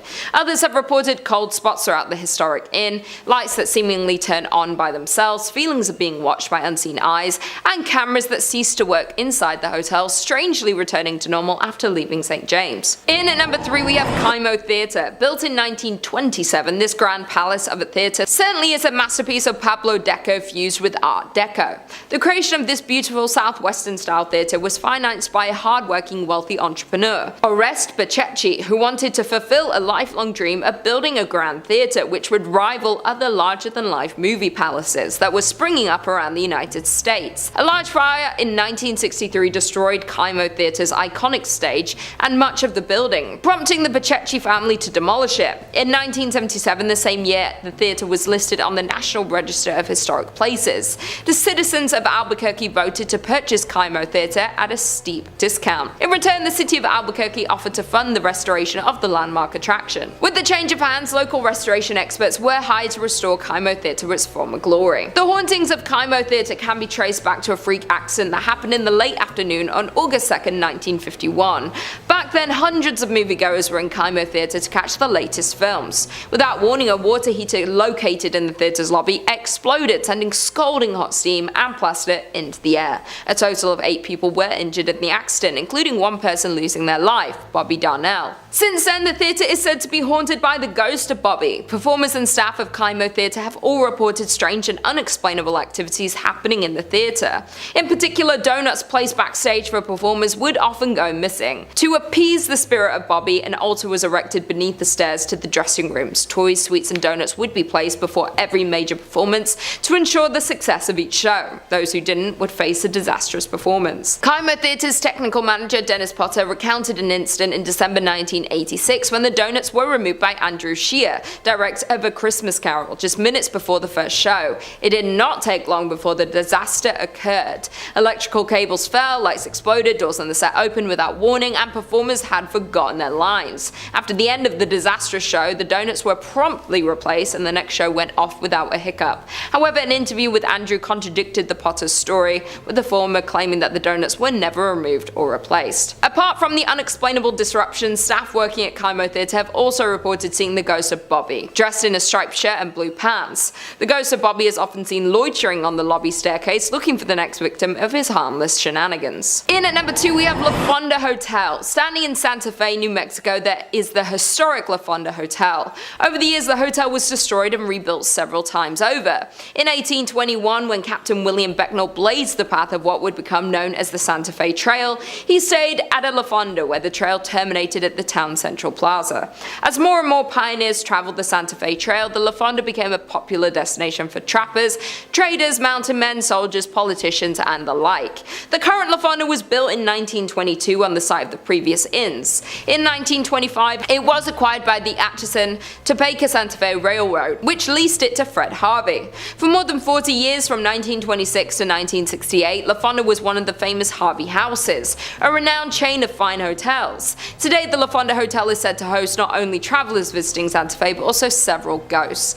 Some people believe that the Honorable Judge Slough continues to walk its hallways. However, more often reported is the ghost of the distraught salesman who jumped into the well after losing all of his company's money. The hotel's dining room, called the La Plazuela, is situated directly over the old well, and both guests and staff alike have reported the sight of a ghostly figure that walks to the center of the room, then seemingly jumps into the floor and disappears. Other reported phenomena include a ghost that haunts the Santa Fe room, as well as the spirit that walks the hallways near the La Terraza, a restaurant located on the east side of the hotel's 3rd floor. In the 1970s, a ghost reportedly called the front desk to complain that someone was walking up and down the hallway in front of his room. When an employee was sent to investigate, he saw a tall man in a long black coat disappear into a stairwell. However, when he followed him to the stairs, there was no sign of the mysterious visitor. And finally, in at number 1 we have the Luna Mansion. The Luna Mansion in Los Lunas, New Mexico is known for one thing, and it's its ghost stories. Over the years, the Luna Mansion in Los Lunas has gained a reputation as being haunted. Guests and staff alike have shared stories of unexplained activity, which some chalk up to the paranormal. Over the years, the mansion changed hands several times before it was purchased and renovated as a fine dining establishment in the 1970s. It was then that the ghost of Josephina began to appear. Perhaps she didn't like the renovations, or maybe she just wants to stick around to make sure they were doing a good job on the home that she had spent so many years looking after. Dressed in 1920s period clothing, she had been described by employees as appearing very real. Most often she is seen in 2 former bedrooms on the 2nd floor, an attic, storeroom, and at the top of the stairs leading to the 2nd floor bar. At the top of the stairs sits an old rocking chair, which she has often been seen sitting in and rocking slowly. On one occasion, when an employee approached the ghost, she simply stood up and then slowly vanished. More often she is seen walking up and down the stairs, a habit that has been so commonplace that employees barely notice anymore. Where there's one spirit, others seem to follow, and more ghostly apparitions have been seen at the mansion. One of these is a former servant named Cruz, who was thought to have been a groundskeeper. Most often seen on the main level, he is said to be particularly friendly to women and children and likes to play practical jokes on the employees and patrons. On one occasion, he was seen sitting on a sofa as if waiting to be served. Dressed in vintage attire, the man was relaxing patiently when a waitress asked another staff member why he hadn't been served. However, the response was, "What man?" And when the waitress looked back to the sofa, the vintage 5. Silverbow Inn Bed and Breakfast. The Silverbow Bed and Breakfast is located in Juneau, which is the capital city of Alaska. The inn is more famously known for its bakery that was founded in 1898 by the original owner Gus Messerschmitt. This is the oldest bakery in Alaska, and some say it is the best. Although people travel from far to taste the treats and the bakers, there are reports of paranormal activity in the inn above. The original owner and founder of the inn reportedly still haunts the premises. The story goes that the owner loved his bakery and inn. He spent his whole life dedicated to creating the finest bakery. From the day it was built, he spent all of his time here. He loved welcoming the customers and ensuring everyone enjoyed their stay. Inevitably, having spent all of his time at the inn, he was here when he passed away in 1938. He was so dedicated in life, it seems his soul was tethered to the place in death. Since he passed away, guests of the bakery and inn have reported a lot of paranormal activity. The most common commonly reported sighting is of Gus opening his shop early in the morning. People have seen a figure matching his description walking around the halls as he once did to prepare for his day. This is not the only thing that guests have noticed. Some people have reported knocking on their bathroom door. When they go to investigate who it is, there is no one there, but they have a feeling of being watched. Many believe this is Gus checking up on the guests. He also wanted to ensure everyone staying there was happy, and people believe this is a sign that he's still checking in on the guests today. Coming in at number 4, the Hotel Captain Cook. The Hotel Captain Cook, located in Anchorage, is notorious for its paranormal spirit, which has been nicknamed the White Lady. People often take ghost tours of the hotel, hopeful of a chance to meet this famous spirit. Although the origins of the ghost are mostly unknown, from her behavior it appears she passed away in the women's bathroom, or at least in the area which may have been home to something else before the hotel was built. The locals explain how she is bound to this place and is unable to pass on. She could possibly be cursed, as she seems distressed about her situation. Since the hotel opened, there was a lot of paranormal behavior in the area. She would break the glass of the mirrors in the ladies' bathroom or swing open the doors to scare those inside. The hotel management had to step in when one guest used the bathroom stall located at the very end of the ladies' room. While in the stall, she felt something fall around her neck and start to get tighter and tighter. The woman panicked and ran from the stall. As soon as she left the cubicle, the sensation stopped. Since then, the bathroom has been bolted shut as to stop this from happening to anyone else. She does seem to be mostly contained to this stall, but there are still paranormal happenings. Lights turn on and off on their own. No one has been hurt since the spirit was locked away, but I would still stay far away from this hotel. Unless you're looking for an angry spirit, this is a hotel that should not be on your list of destinations to visit. Although, my parents were there and it's fine, you know. They're Gooch gang. Coming in at number 3, we have the Golden North Hotel. The Skagway Golden North Hotel may look like a classic hotel located on the main street, but it has seen tragedy and has the ghosts to prove it. People say this place is haunted by a lady who passed away many years ago. She is bound to room 23 on the 3rd floor, but her presence can be felt in the area around the building. The locals tell the story of how this woman became bound to room 23. It's unknown in what year the story takes place, but it was many years ago. The woman was visiting the hotel with a husband. They visited the area so her husband could go on a gold expedition. The expedition was over a number of days to possibly weeks, and the wife was to stay at the hotel and explore the local area. The day arrived and the husband left on his expedition, leaving his wife alone. Not long after the husband had left, the woman caught pneumonia. She became sicker and sicker. There was no one in the area able to help her. She had no way to get to a local doctor with no knowledge of the area. She sadly passed away in a little over a week due to her illness. When her husband returned, he was heartbroken to find his wife had passed.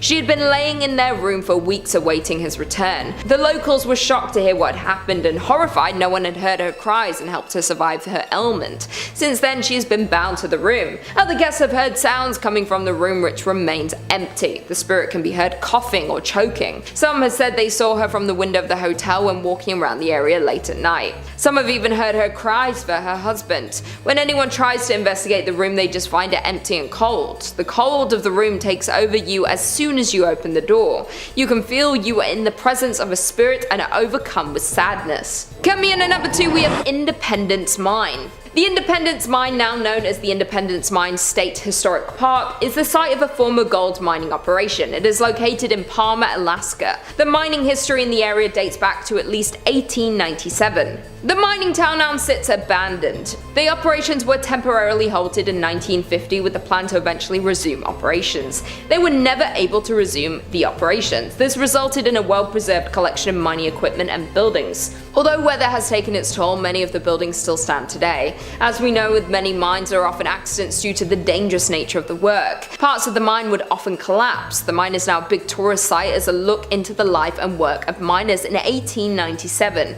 The visitors have reported a lot of paranormal activity while touring the facility. Almost everyone who visits the mine sees some form of activity there.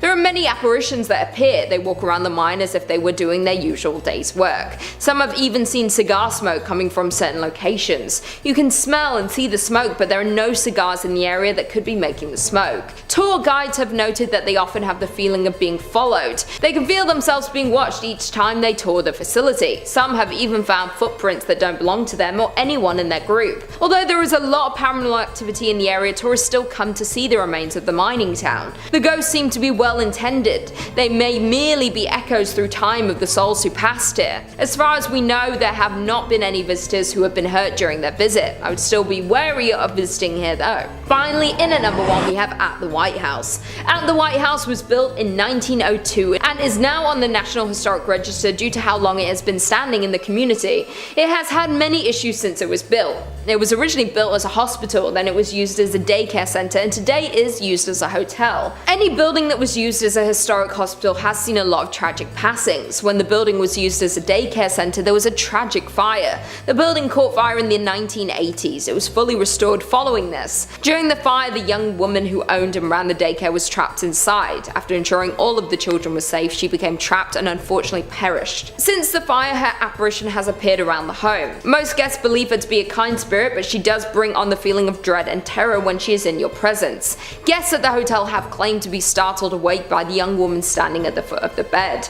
Once they wake up and become frightened, the spirit usually disappears. Workers at the hotel claim that she appears to show more interest in families with children. She reportedly had a love for looking after children, and even in death she wanted to ensure their safety during their stay at the hotel. It is unknown what room she was trapped in during the tragic fire, but there are numerous cold spots around the hotel. Others have heard faint screams and cries coming from certain rooms. She is hailed as a hero for saving all of the children during the fire, but guests are still frightened when greeted by her ghost in the early hours of the morning. Up on this list is the Molly Brown House. If you live in Denver, then there is no way that you aren't familiar with this haunted place. Thrillist says you've no doubt heard of the Molly Brown House and likely passed it on the street once or twice too. Molly Brown was a notable member of Denver's elite and perhaps known best for being a Titanic survivor, and despite allegedly living a relatively happy life, visitors to the museum and staff have reported quite a bit of strange happenings. Some have smelled what's believed to be husband J.J. Brown's pipe, or have witnessed lights off and on the fritz, and staff have reported furniture being seemingly rearranged. Sometimes figures can even be seen roaming the house. A visit is worth it alone for the history, but the potential for getting a bit spooked or walking into a cold spot is definitely an added bonus. We once again have one of those locations where no one has any idea why it's haunted, it just is. Maybe it's the connection to the Titanic that has got this place acting funky. Obviously that was a very unnatural occurrence and took the lives of tons of people in a very sad way. So I could believe that the Titanic and the survivor of the Titanic plays some role into why this place is haunted the way that it is. Good news is that this isn't the worst haunting that you can run into. Like, yes, you will get a little scared for sure. You might smell something funny, or have a ghost pull something on you, or even maybe have small valuables go missing. But ultimately, you probably shouldn't be dragged to the underworld here by some shadow demon or anything like that. So I guess if you were to visit any place on this list, then this one wouldn't be the worst. Just be prepared for what's coming, because if you aren't, then it could leave you with some serious mental trauma. Number 4 on this list is Phantom Canyon Road. You need to be very careful on this road because there is a good chance you could suffer a serious crash if you aren't. Thrillist says a haunted road is one thing, but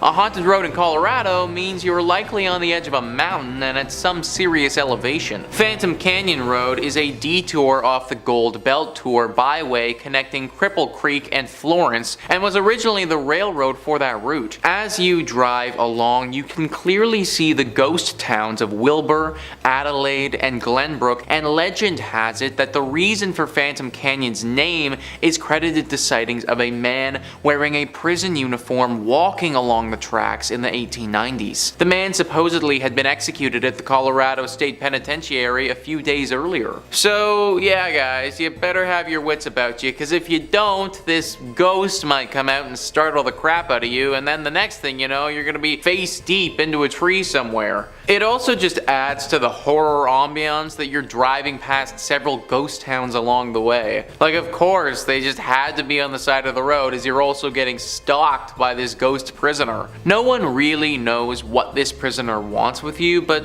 let's face it, I can't imagine it's good. My dude was executed back in the day, so for one, what he did was probably pretty bad to warrant a punishment like that, and then secondly, he literally got executed, and I can only guess that his ghost probably isn't too pleased about that. Y'all need to be especially careful if you're driving down this road, cause at any point this guy could pop out. Number 3 on this list is Central City Masonic Cemetery. Of course we had to have a cemetery on this list. No haunted place list would be complete without at least one of them. Thrillist says, founded as a mining town in the late 1800s, Central City is now known as a destination for those looking to head to the hills for a gambling fix in the casinos that now dot the area. But one thing hasn't changed. The woman in black who twice a year appears in this hilltop cemetery above the town. Known as the Columbine Lady, she comes to visit the grave of John Cameron, a prominent former resident of Central City who died in 1884. Some believe she is his fiancée, appearing to leave flowers for her lost love on November 1st, the anniversary of Cameron's death, and April 5th, a date for which the significance remains a mystery, much like the woman herself. This place is safe to go to if, of course, you do not go during these times. She's been coming for a long time, and anyone who tried to interfere with her has had to pay the price. Now, people kind of suspect that she was in a relationship with John Cameron, but there's also another theory. Many people think that John actually wronged her in his life, and that this woman in black comes twice a year to double check that John is still dead and hasn't come back to life by some means. Pretty scary tale for sure, one that you probably don't want to get involved with. Number 2 on this list is the Broadmoor. Located in Colorado Springs, this hotel would be freaking awesome if it wasn't so haunted. Thrillist says this sprawling 5-star hotel has a lot to offer for anyone seeking a relaxing and indulgent getaway. But along with the golf course, spa, and nearby zoo, there's one feature you won't find in any brochure. Staff and guests alike have reported the presence of a woman, often in the penthouse where Julia Penrose, co-founder of the property, once lived. While not confirmed, Penrose's death is said to have been surrounded by a strange occurrence in which she went missing and was later found, confused and shaking in the woods nearby with no memory of how she got there. She passed away a week later, and perhaps her spirit remains, watching over the property and seeking answers about her own mysterious death. Now I am wondering, man, how did Penrose die? Like, this whole story feels like a movie or something like that. I truly think somebody needs to get in here and investigate what the heck happened here. Cause like, should we be scared of the region because this is gonna happen again? Was Julia doing something specific before she disappeared, and should we avoid doing that thing? There are just so many questions that need to be answered here, and sadly I can't do it from the comfort of Toronto. That being said, I'm also not trying to end up like Julia, and therefore will be leaving this job to somebody far more qualified. And finally, number 1 on this list is the Highlands Ranch Mansion. A truly picturesque mansion, one that's been standing for over 100 years and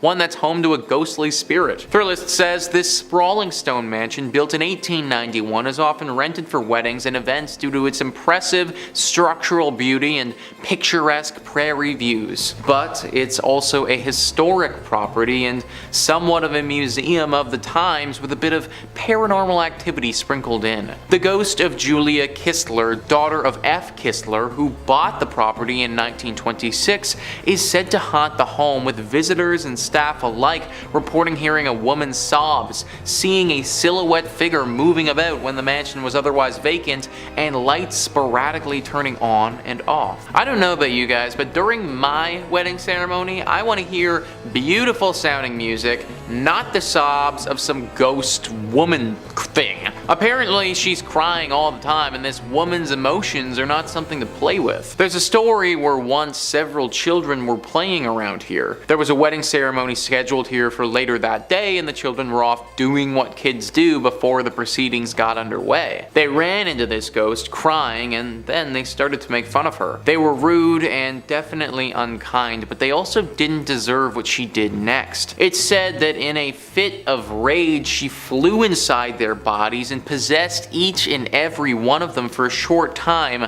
showing them things that were truly terrifying. Things that have ultimately changed those boys' lives and altered their mentality forever. Any ghost that's capable of doing something like that, that's one that I don't want to be around. 1858 holds a storied past that is as captivating as it is haunting. This historic penitentiary served as a house of horrors for over 150 years, housing some of the state's most notorious criminals. Within its imposing stone walls lie a rich history of many eerie and disturbing tales. But the most chilling of these tales is that of the murder of the warden's wife in 1915. Odette Allen, better known simply as the warden's wife, was an aspiring singer before marrying her husband, Warden Ned Allen. The marriage would have her move from her home in Los Angeles to living in the Joliet Correctional Center with her betrothed. Odette was incredibly popular among the inmates. She was known to be a kind and compassionate woman who tried to make the lives of the prisoners a little more bearable by offering them small acts of kindness, such as providing treats or lending a listening ear to their troubles.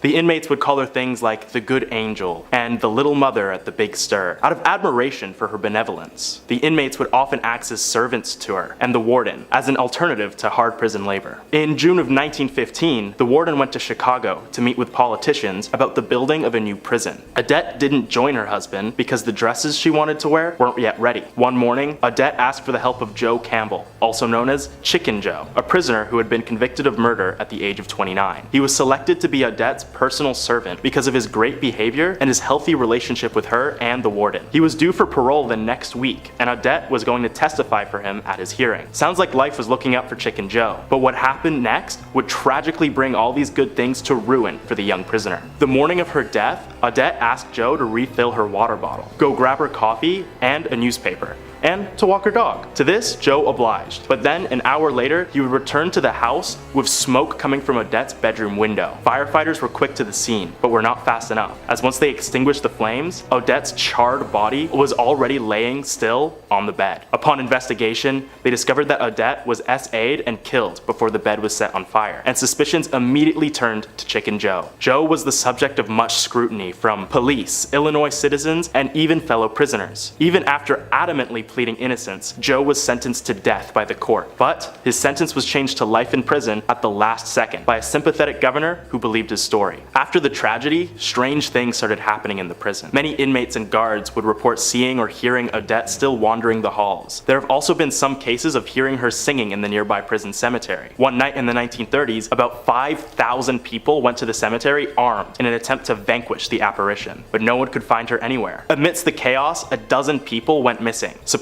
victims of the ghost. Which to me is crazy. Like, at what point are you so scared of a ghost you need 5,000 people just to get rid of it? And they still didn't even find her. Just give up at that point, guys, come on. Anyway, it is said that Odette remains in the prison in order to protect her boys, the prisoners who were inspired by her kindness and honored her after death through their good behavior. Any visitor that would try to disturb her peace would incur the poltergeist's wrath and suddenly disappear. If you were to visit the prison today, which closed in 2002 and was turned into a historical site, there's still a good chance you might come across Odette's ghost, still wandering and singing. Next up at number 4 is the Congress Plaza Hotel. Constructed in 1893 as part of the World's Columbian Exposition, the Congress Plaza Hotel has welcomed countless guests over the years, including prominent figures such as presidents, celebrities, and even infamous gangsters. Its iconic location overlooking Grant Park and Lake Michigan has made it a popular choice for visitors seeking a taste of vintage luxury. But it is the hotel's dark past and ghostly residents that have set it truly apart. One of the most well-known ghosts said to haunt the hotel is that of a ghostly presence known as the Shadow Man. His story dates back to 1900, when Captain Louis Ostheim, a war veteran haunted by the horrors of the Spanish-American War, sought refuge at the hotel on the eve of his wedding. The captain would often experience PTSD-induced night terrors and suffer from extreme anxiety and paranoia. The night of his death, he awoke suddenly after being consumed by a brutal episode. In his disoriented state, he would search for solace or an escape from his inner demons. And tragically,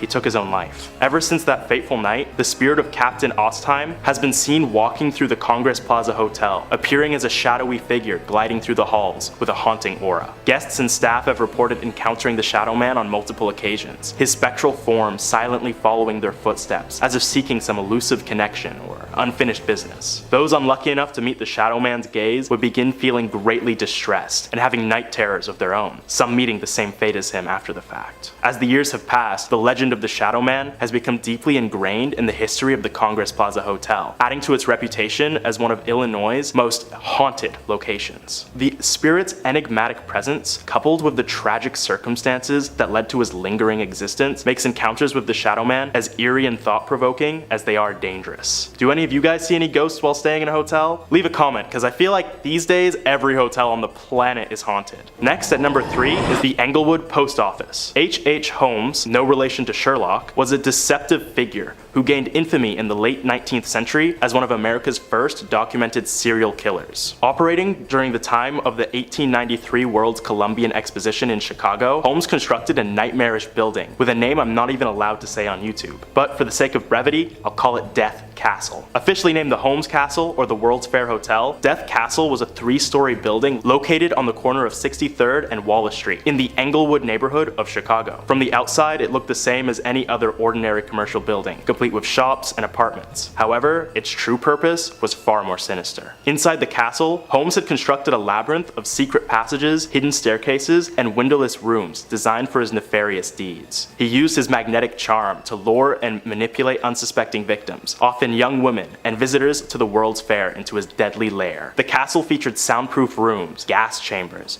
trap doors, and a chilling basement equipped with dissection tables and vats of acid. Holmes would typically seduce and swindle his victims before leading them to their deaths. Many were asphyxiated with gas, mutilated, tormented both psychologically and physically, and killed in various gruesome ways. Once they were deceased, Holmes would dispose of their bodies through the building's hidden chutes, transporting them to the basement for disposal. His exact number of victims remains a mystery, but it is believed he may have killed anywhere from 20 to 200 people during his spree. His sinister acts continued undetected for years, aided by his ability to change aliases frequently, making it difficult for authorities to track him down. Holmes' reign of terror finally came to an end when he was arrested in 1894 for an unrelated insurance fraud scheme. That castle didn't pay for itself, I guess. As investigators delved into his background, they began uncovering evidence for his horrifying crimes. On May 7th, 1986, H.H. Holmes was executed. Before his death, he confessed to 27 killings, but hinted at a much higher body count. Afterwards, the infamous Death Castle was later destroyed by a mysterious fire, and a post office was built atop the ruins. Within the Englewood post office, it is said that you can still hear the many screams of Holmes' victims. And there have been reports of those who dared venture to the basement, which survived the fire, and you can still see Holmes killing one of his 200 victims, a phantom that echoes the terrifying events that occurred over a century ago. I just got the chills. Next up,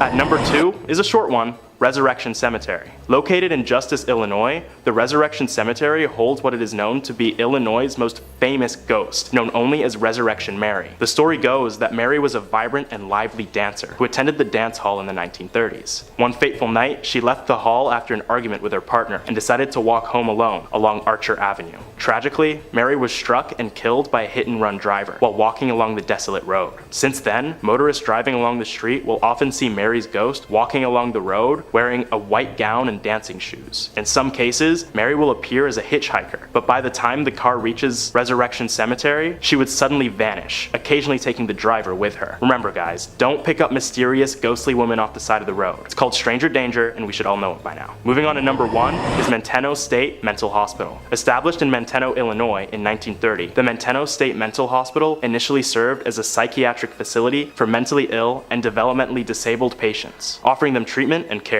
However, over the years, the hospital's conditions deteriorated, leading to allegations of beatings, neglect, and the mistreatment of its vulnerable inhabitants. These inhumane conditions only worsened as time passed, with tales of neglect, experimentation, and even deaths due to inadequate medical attention began to spread, shrouding the institution and its reputation in darkness and sorrow. The hospital was at its worst when 384 patients and staff came down with typhoid fever in 1939 in an incident referred to as the Menteno Madness. The director of the hospital mistook the affliction to be nothing more than a case of diarrhea, but when patients and staff began dying, panic set in. Patients banging on windows, orderlies going missing, doctors deliberately injuring their patients. Everything that could go wrong went wrong. Those who died during the Manteno Madness would later haunt the abandoned asylum after its closure in 1985. Those who visited the old hospital would report seeing patients and doctors alike scurrying about the abandoned halls, but it was those who ventured into the tunnels beneath the hospital that were in real danger. Paranormal investigators have gone down into the tunnels in hopes of finding the rumored ghosts, but are met with a much more sinister presence. It is said that the malevolent doctors who would mistreat their patients wander the complex of tunnels, hoping to release their rage upon anyone stupid enough to enter their domain. What was once a place that healed was now a place that harmed, enthralling thrill seekers to see the mad doctors for themselves, only to pay an unfortunate price. After the repeated disappearances of ghost hunters, urban explorers, vandals, and the like, the building was demolished by Wrecking Ball in 2015 to discourage anyone from entering the haunted ground. Coming in at number 5, we have Mizpah Hotel. Named after the Mizpah mine, the hotel was opened in 1905. The hotel is considered a historic beacon of Central Nevada's mining boom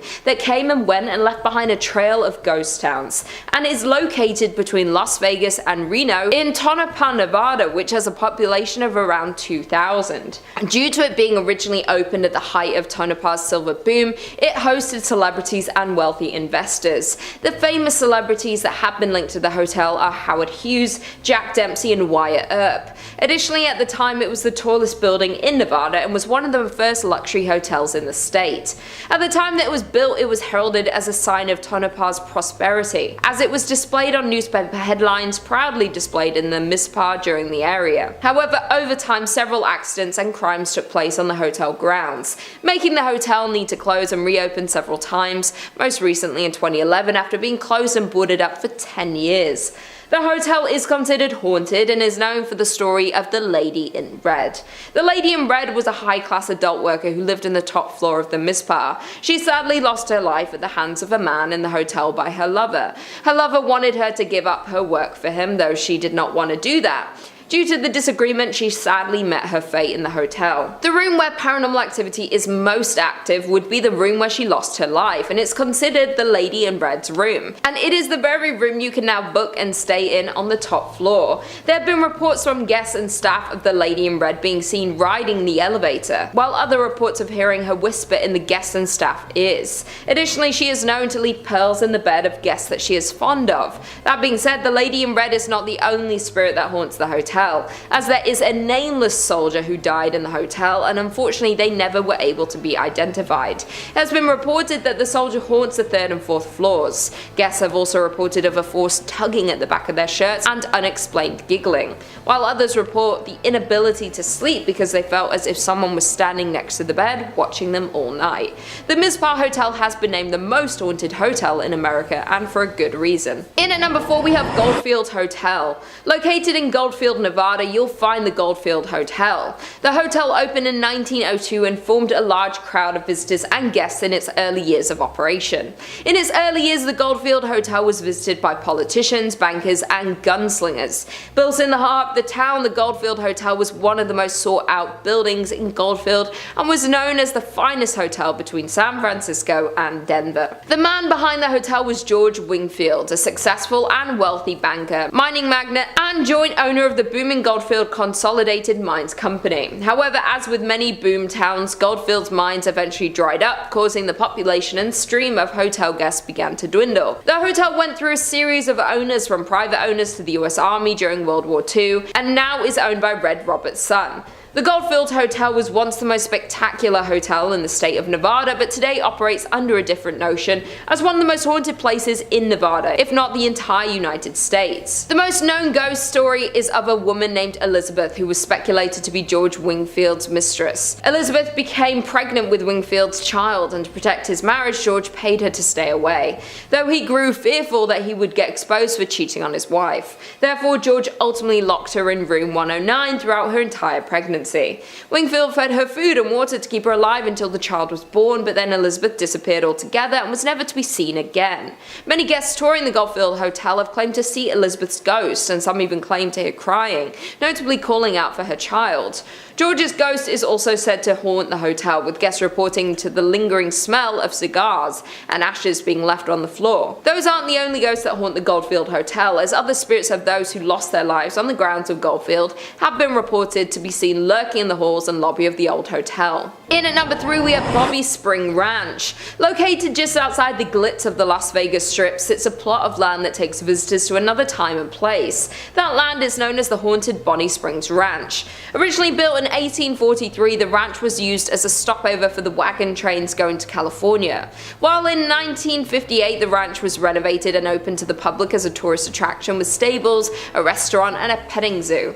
Later a functioning saloon, shops, wax museum, wedding chapel and replica schoolhouse were added to the ranch.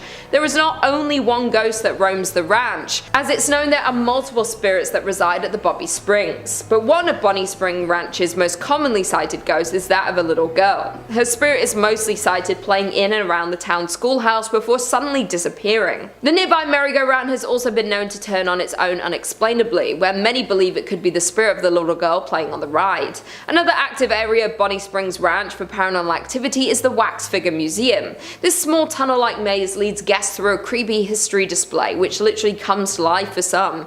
Many have claimed to witness these wax figurines move on their own and appear as though they are inhaling breath. The ranch's management even had to allegedly nail the displays down as they were moving out of position so frequently. The final and most evil of Bonnie Springs Ranch's hauntings are found within the Opera House. It is here that a darker, more negative energy is present. The spirit takes the form of a dark shadow figure that follows people through the area and has even been captured in photographs. Disturbing the EVPs have also been caught in this area. In at number 2 we have Nevada's Governor's Mansion. From the outside, the Nevada State Governor's Mansion is a grand 2-story building. While inside on the first floor you'll find the grand entry hall, the reception room and the formal dining room. Though don't let its appearance fool you, as there are spirits haunting its grounds. The Governor's Mansion was completed in 1909 and the Governor Denver S. Dickerson was the first governor to occupy the residence. His daughter June is the first and only child ever born in the Governor's Mansion. The mansion is said to be haunted by June and her mother Una. Since their passing in the mansion there has continually been paranormal activity reports in the household. The mansion is said to be haunted because former employees at the mansion have reported hearing cold wind blowing from an antique grandfather clock that also swings open periodically without assistance. Former First Lady Sandy Miller's brother-in-law is said to have seen the apparition of a woman in a white gown. The woman is believed to be Una Dickerson, dressed for the mansion's opening in 1909. And finally, in at number 1 we have Silver Queen Hotel. Located in Virginia City, Nevada, the Silver Queen Hotel was constructed in 1876. This makes it the oldest hotel in Virginia City. However, the Silver Queen Hotel is known for much more than just being the oldest hotel in Nevada. The main level of the property features an authentic 1870s saloon with one of the largest single-piece wooden bar counters and bar backs you'll ever see. The Silver Queen is also a popular destination for weddings, as there is a historic chapel on site. Of all of the allegedly haunted places in Nevada, paranormal experts tend to agree that Virginia City, as an entire city, is the most collectively haunted place in Nevada, especially as staff, guests, and countless paranormal investigators are certain that ghosts roam the 138-year-old property. One of the most active spirits that haunt the hotel is Rosie. Rosie was an adult entertainment worker who dealt business in the Silver Queens. Though during the late 1800s in room 11, Rosie lost her life. Her story remains mysterious, but Rosie is said to have never left the Silver Queen, making countless appearances in the decades following her passing. Even though the entire hotel is carpeted, guests have often reported loud steps on a wooden floor, rattling doorknobs, the sound of voices, or even the sight of Rosie herself at the top of a long staircase where she has been spotted lingering. Other visitors report on TripAdvisor and Yelp describing the loud noises at night and an unexplainable sense of eeriness. One guest had a more terrifying encounter in the hotel as they described getting chased down the hallway in the middle of the night by a goat. Number 5 on this list is the Thunderbird Youth Academy. The Thunderbird Youth Academy is located in Pryor and is deeply haunted with the ghosts of students who have long passed. Back in 1942, it suffered a horrible tragedy where a lot of the children staying here passed away. Back then it was an orphanage, and it was still years before it would become a military school. It got hit hard with a devastating tornado that the building simply wasn't ready for. Tons of the children who lived there perished due to the storm, and now their ghosts are said to linger here. Stories where people will wake up in their beds and find literally other children lying in them staring directly at them are far too common. These stories also don't even factor in one of the most famous ghosts there, Hector. Hector is a young boy who haunts the 3rd Platoon building. Hector's story is far more graphic than the other children who died. It's not confirmed, but some say that the cook took Hector's life and did it in a fashion that I can't go into detail on YouTube about. Either way, now his spirit forever haunts this building and all of those who reside in it. I personally would never want to go to military school anyways as a kid, but having it be haunted would make it even worse. Number 4 on this list is the Tulsa Theater. It's weird how some places attract ghosts and spirits more than others. Theaters are one of the most prominent spots for paranormal presences, and this theater is no exception. News Oklahoma says, Tulsa Theater, formerly known as Brady Theater, used to be a vaudeville house providing entertainment to audiences. The space went through a lot over the years, including being abandoned and almost destroyed. But after renovations and a name change, the Tulsa Theater reopened. Legend is the space is haunted by an Italian opera singer named Enrico Caruso. Caruso took in the sights around town while in Tulsa to perform. He wanted to see the oil wells and how they made them, said French.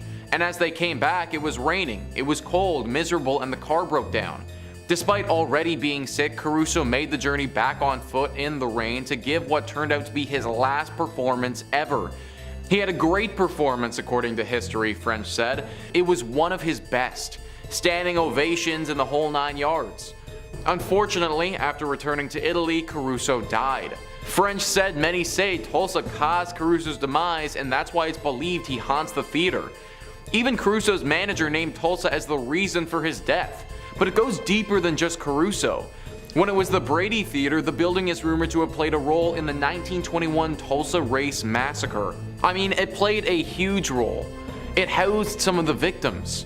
There are rumors they died inside and some other horrible things that happened to them, French said. We actually captured electronic video phenomena evidence that almost confirms all of the stories there. The Tulsa Race Massacre was a horrible display of hate and racism. On May 31st in 1921, a bunch of white residents who had been given weapons by city officials attacked a bunch of black residents. This incident lasted over 24 hours and saw more than 800 people get injured and at least 36 people die. A horrifying tragedy that never should have occurred. It's no wonder that any place tied to this incident could be haunted. Number 3 on this list is the Hex House. Yeah, that's right guys, this place is literally called the Hex House, so it's no wonder why it's making the list. News Oklahoma says again, so this is something we feature in our serial killer tour. The new Hex House is inspired by the home that used to belong to Carol Ann Smith. French said the original Hex House, located at 10 East 21st Street, has negative energy attached. I mean, the things that she did with her nephew. They were dumping hot water on people that lived in the duplex next to them. There's also that whole history of her keeping those 2 hostages in the basement and kind of hypnotizing them, putting hexes on them. Yes, it's insane, said French. Claims of windshield wipers or stereos going on while the car is off are frequent if parked nearby. French even says they tested the theory during a tour and claimed she never did it again.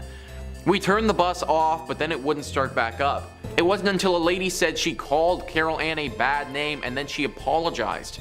As soon as she was done, the bus came immediately back on, French says. The reason this house is on the killer tour list is due to what went down in 1928, guys. John Blymier, after receiving consultation from a woman named Nellie Knoll, thought that he had been cursed by another man named Nelson Raymer. John and some of his friends broke into the home, which is the Hex House, and then brutally killed Nelson. After they did this, they tried to set the house on fire, but it actually didn't burn. Since then, it's been a hotspot for ghosts, specifically that of Nelson Raymer. Number 2 on this list is the Stone Lion Inn Bed and Breakfast. This is definitely not the Airbnb you want to be booking for you and your pals for that relaxing weekend getaway you've been picturing. Travel Oklahoma says, stay at the Stone Lion Inn Bed and Breakfast in Guthrie at your own risk, as a mischievous ghost child has been seen and felt throughout the home. The spirit, said to be that of 8-year-old Irene Houghton, has been known to squeeze the toes of sleeping guests or even crawl into bed with them. The eerie tap tap tap of a child's footsteps has also been heard leading from the 2nd floor to the 3rd. According to legend, the 8,000 square foot home was where the child met her fate when a nurse her with cough syrup containing them. The family later moved on, but little Irene refused to leave. After the Houghton family moved out, the home changed into a boarding house and then a funeral home. Paranormal investigative teams have encountered several other ghosts, including a strong male entity who lingers in the basement where the morgue once was. Through the years of people staying here, there have been tons of reports of sightings and interactions with ghostly entities. As mentioned, it's pretty normal to be visited by Irene, the ghost of the young girl who passed here. A bit of a rarer encounter is that of a ghostly music box though. The owner Becky has come out and said, one of my guests just the other day came out of this room and said all night long I heard this music box. Now it's unclear whether one of the ghosts was playing this music box or if the box just sort of started on its own, but that would definitely be enough to keep me awake if I was that guest. Pictures, videos, and voice recordings have all been captured here by paranormal investigators many times. It was first investigated by a paranormal specialist 18 years ago, and since then it's been a hotspot for all ghost hunters alike to check out.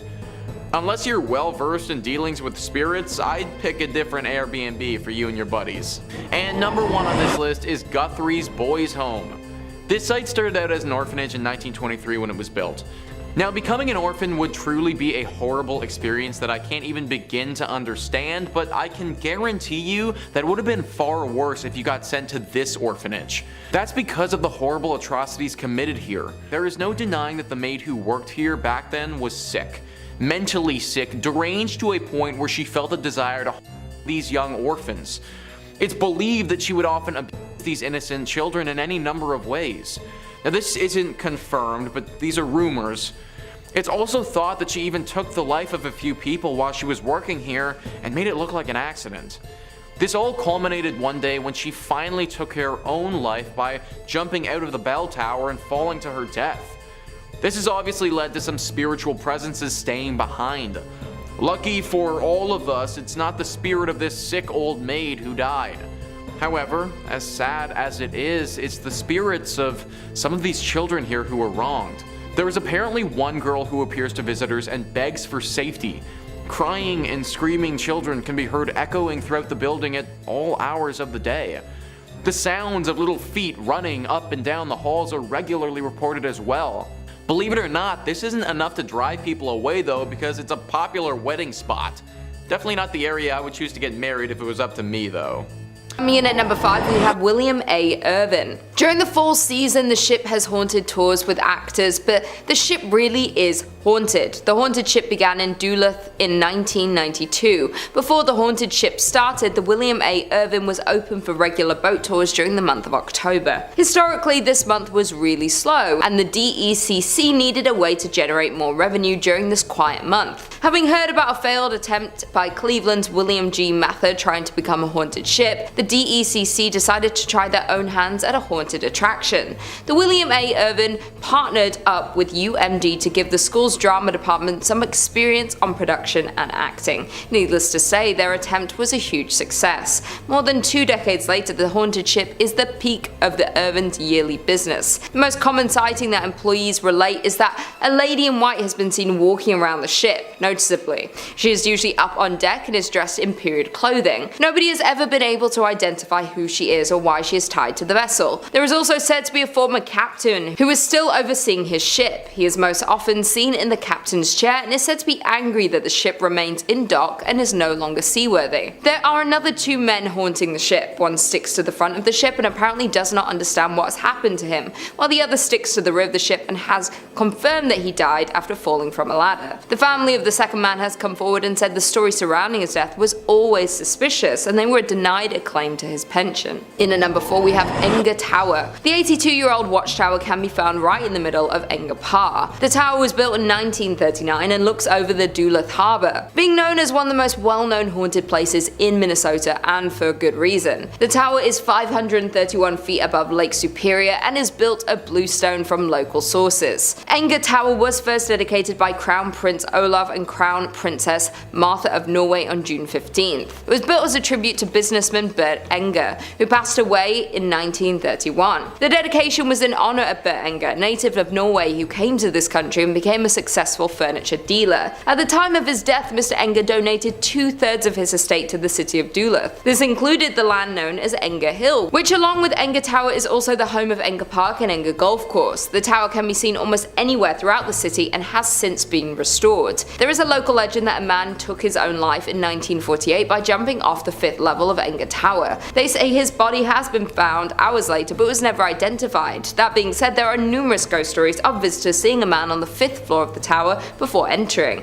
but when they reach the top, he is gone. Coming in at number 3 we have Van Dusen Mansion. In 1892, grain baron George Van Dusen built a monumental mansion for his family. With 12,000 square feet, 10 fireplaces, a turret, and a $45,000 price tag, the home was a symbol of turn-of-the-century prosperity. After 2 generations of Van Dusens moved out in 1937, the building had been used to house almost everything except a family since, being used as a school, training medical facility, and even a college throughout the years. It was vacant in the late 1930s and spent 20 years as the College of Commerce. It was home to Hamline University Law School, then the Horst International Education Center. In the late 1980s, the castle fell on hard times and became little more than a flop house. By the early 90s, it was headed for the wrecking ball. 2 weeks before it was scheduled to be demolished, it was rescued by Wisconsin entrepreneur Bob Poling, who bought it for $237,000. Now a venue to hold fairytale-esque weddings, the Van Dusen Mansion has had its fair share of past lives. In at number 2 we have Mounds Theatre. The renovated theatre, an 86-year-old movie house, can be found in Minnesota. The old theatres have been rumoured for the past several years to be a home of community of creepy ghosts. One story goes, as the Mounds was built in 1922 and operated as a movie house until 1967, when it closed so abruptly that when volunteers arrived many years later to renovate the place, they found popcorn on the floor. The subject of paranormal TV shows and professional ghost hunting investigations, the theatre is allegedly haunted by a trio of ghosts: a happy little girl who bounces a ball on stage, a cursed old man who lurks in the shadowy corners of the projection booth, and a crestfallen usher who walks up and down the aisles in search of his lost love. The ghosts in the theatres are so active that the owner had a party of 4 Ghostbusters in a projection room sit in one dark and stormy October night. The dim light was extinguished and the room grew chilled. The owner stated that as the 4 sat silently awaiting their fate, shivering in the dark, and all at once there was the sound of a man crying. When investigating the sounds of the crying man, they found a shadow figure in the corner of the room. The figure reported having black glittering eyes and an aura of anger. Because of the odd ghost encounter and negative energy, they had to abruptly end the ghost investigation before it was too late. Another former owner, who reopened the theatre in 2001, claims that the spirits of the theatre have gotten physical and grabbed them while they were working late at night. Some paranormal investigators have left with claw marks on their backs, but the scariest ghost of them all is considered the young girl. This is the theatre's most notorious ghost and is seen in a pink dress, often bouncing a ball on the stage. And finally, in at number 1 we have Anoka State Hospital. Located in Anoka Town is the Anoka State Hospital, which is arguably the most haunted place in Minnesota. The Anoka Hospital was the first state asylum for individuals that were deemed insane. The building was established in 1898 and opened in 1900 to admit patients from other state asylums that had become too crowded. The first 100 patients were males from St. Peter's State Hospital and were considered to be chronic incurables, men who had lost their minds due to heredity, causes, or environment. In 1906, 115 women were also transferred to the asylum from St. Peter's State Hospital. Residents were not to receive any type of treatment at this asylum, as this was the final stop for them until they passed away.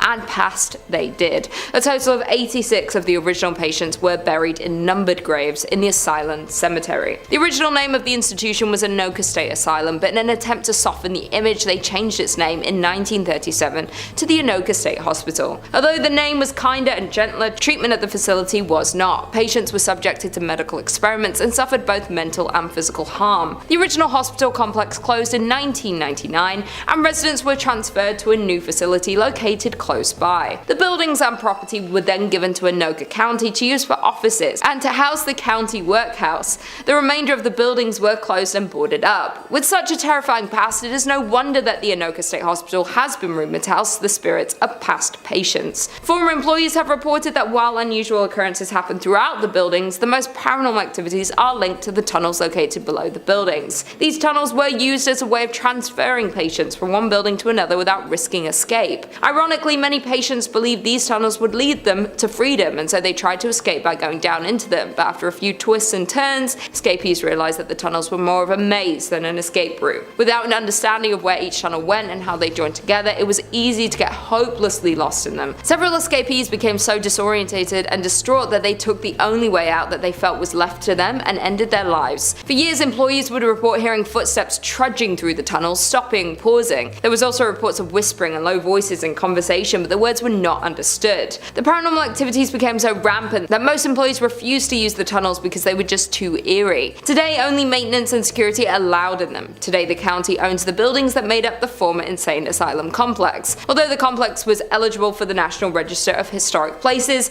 it appears that time has passed. The current buildings are in a state of extreme disrepair. Coming in at number 5, we have Terrace Inn.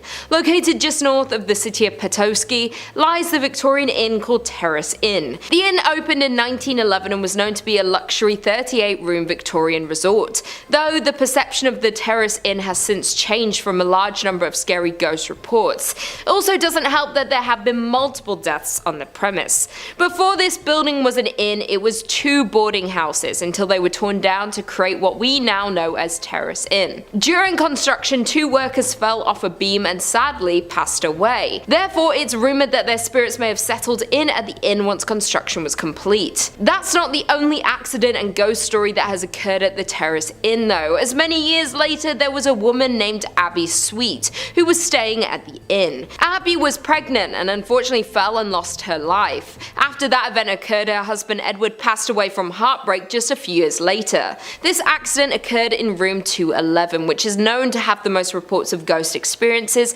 and paranormal activity. That isn't the only spirit lurking in the inn though, as there is the interactive youth, a boy between the ages of 12 to 14 who has been seen inhabiting the basement. That being said, his identity and the reason for his presence are unknown. Over the decades, there have been many reports of paranormal activity at the inn. If you ask the desk clerk for the inn's ghost files, they'll hand over a thick folder with accounts from past guests and employees. Even more frightening, it seems these reports may very well be true, as the reports span over 25 years written by strangers with similar ghost stories. Most reports from guests and workers are of hearing sounds of footsteps and voices late at night. Additionally, doors open and close by themselves unexplainably. Some have even reported hearing the sound of a piano playing or a party being held, but when investigated, the area the sounds were coming from was vacant. Plenty of paranormal investigators have spent the night at this haunted hotel, and they all agree it's crawling with paranormal activity. Lucky for the guests though, the investigators and workers all agree that the spirits aren't harmful or hold negative energy. That all being said, this historic inn remains one of our most paranormally active locations in Michigan. In at number 4, we have Solchoy Point Lighthouse. On the shores of Lake Michigan sits Solchoy Point Lighthouse. The lighthouse has been in operation since 1895, and it's the only active light left on the lake, but behind its walls holds the stories and spirits. Between 1902 and 1910, Joseph Willie Townsend was the lighthouse keeper who lived in the upstairs bedroom with his wife. For decades, it's been said that Captain Willie Townsend remains attached to the old structure. The captain died at the age of 63 in 1910, and his death remains a mystery, though some believed it was cancer as he was known to be a heavy smoker. His body was embalmed in the basement of the lighthouse. Once Mr. Townsend died, some curious individuals got inside and went into the basement, where they found pieces of an old broken up up kitchen table. Once they reassembled the table, that's when the paranormal activity began. The table chairs kept getting rearranged on their own, and silverware was set on the table in a specific pattern, the way the captain preferred them. There have been multiple reports of a strong smell of cigar smoke within the lighthouse. Additionally, the captain's face has been seen in the upstairs bedroom mirror on 13 different occasions. The Sol Choi Point Lighthouse is one of the Upper Peninsula Paranormal Research Society's favourite spots to investigate due to its high activity from the paranormal. They have seen the alleged shadow of Townsend move behind the curtains of the lighthouse and have also seen him appear in a mirror. Not only that, but one guest had even said that during her visit she saw a man wearing a heavy blue coat walking across the yard of the lighthouse. She waved at the man, but he just ignored her. Not thinking much of it, she went on with her day. When the guest got home and did research on the lighthouse, she realized the man she saw was the captain himself. And to this day, those who visit Sol Choi Point Lighthouse leave with stories that turn non-believers into believers of the paranormal. In at number 3, we have Mackinac Island. One of Michigan's most popular tourist destinations is also one of its most haunted, Mackinac Island. The small island sits on Lake Huron, covering almost 4 square miles of land between the upper and lower peninsulas of Michigan. The island was originally home to indigenous settlements long before European colonization. Seeing at least 2 battles during the War of 1812, it has been the resting ground of many tragic deaths, making it a prime location for hauntings and paranormal activity. In a part of the island, you will find the Grand Hotel. The area first served as a missionary school, but today it's known as a luxury hotel. Through investigators, there have been many reports of paranormal activity in the area, and it's known that the Grand Hotel is one of the hotspots for paranormal activity on the island.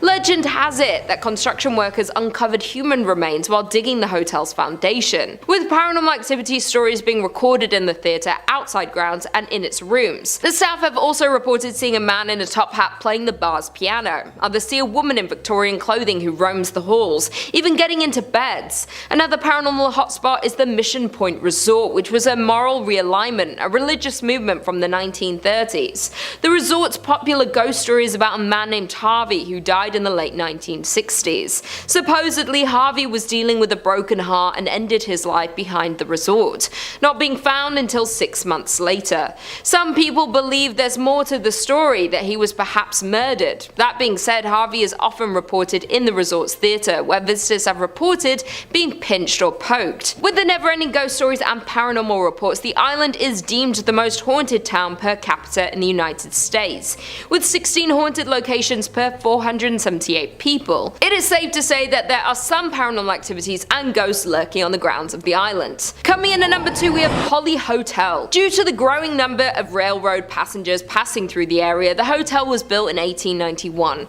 Many staff, residents, and haunted historians will agree that the Holly Hotel is one of the most haunted buildings in the state of Michigan. Norman Gauthier, a professor of parapsychology who is also known as a world-famous ghost hunter, investigated the hotel in 1989 and concluded that the building is indeed haunted by a great number of spirits. Throughout the years, the hotel survived 2 fires exactly 65 years apart. Many residents and guests of the hotel have talked about the weird feelings they got on the 2nd floor of the hotel without us actually admitting to seeing ghosts.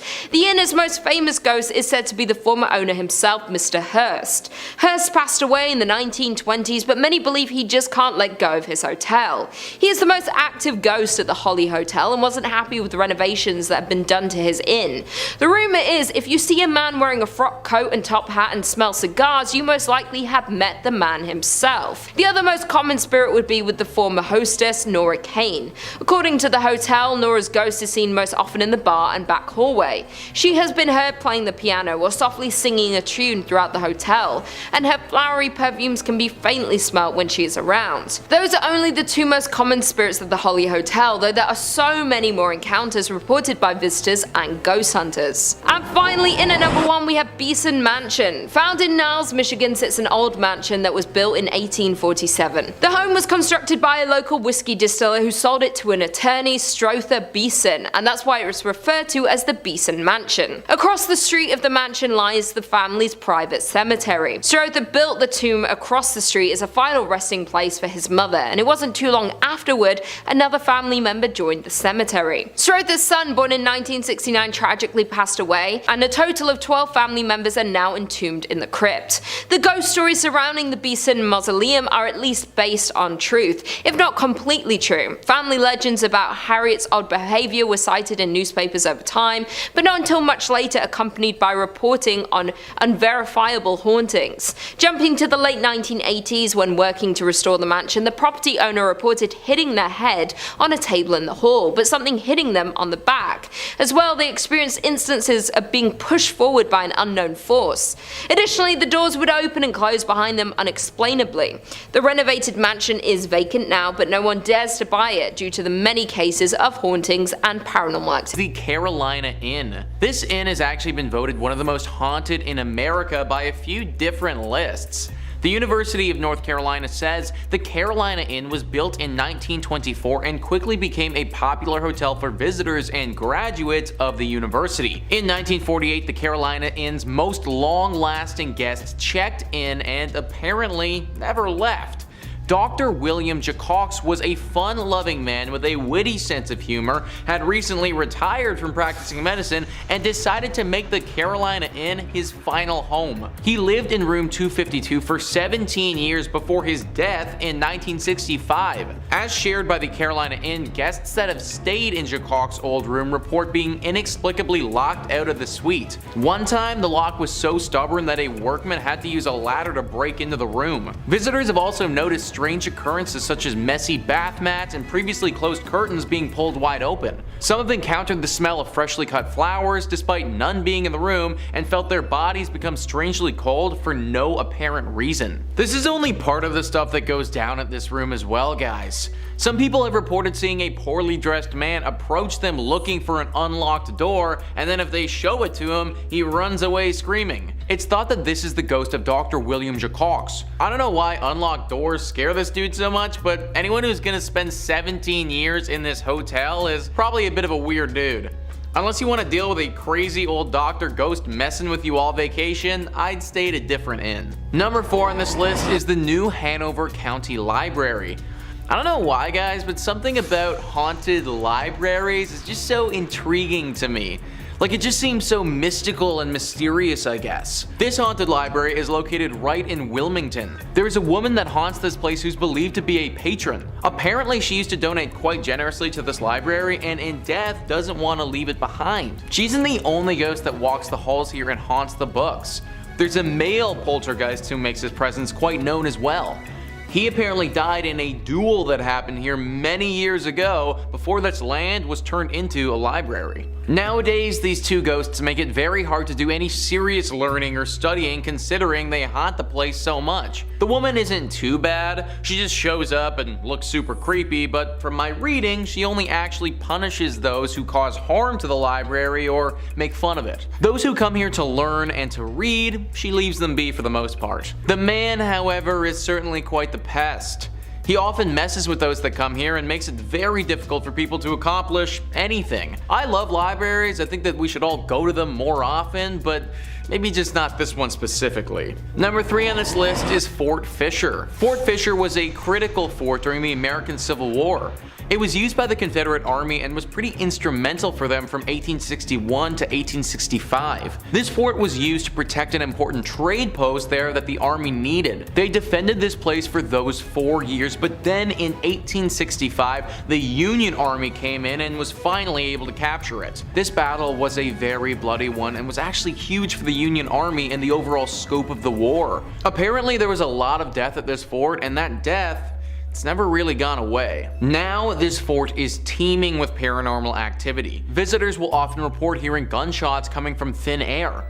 The sounds of many footsteps all running at once as if people were charging ahead. Orbs of energy appear in front of them from no apparent source. There are 2 very famous ghosts that haunt this place as well, Robert E. Harrell and General William Whitling. Robert was apparently an outcast who died under mysterious circumstances and has not been able to rest since. The general was actually taken prisoner and killed at Fort Columbus, but he returned to this place because he feels regret for how he failed in life. He was apparently responsible for defending this place and was not capable of doing so. A very haunted fort that I wouldn't recommend going to. Number 2 on this list is Lydia's Bridge. Who is Lydia and why does she have a bridge and why is it haunted?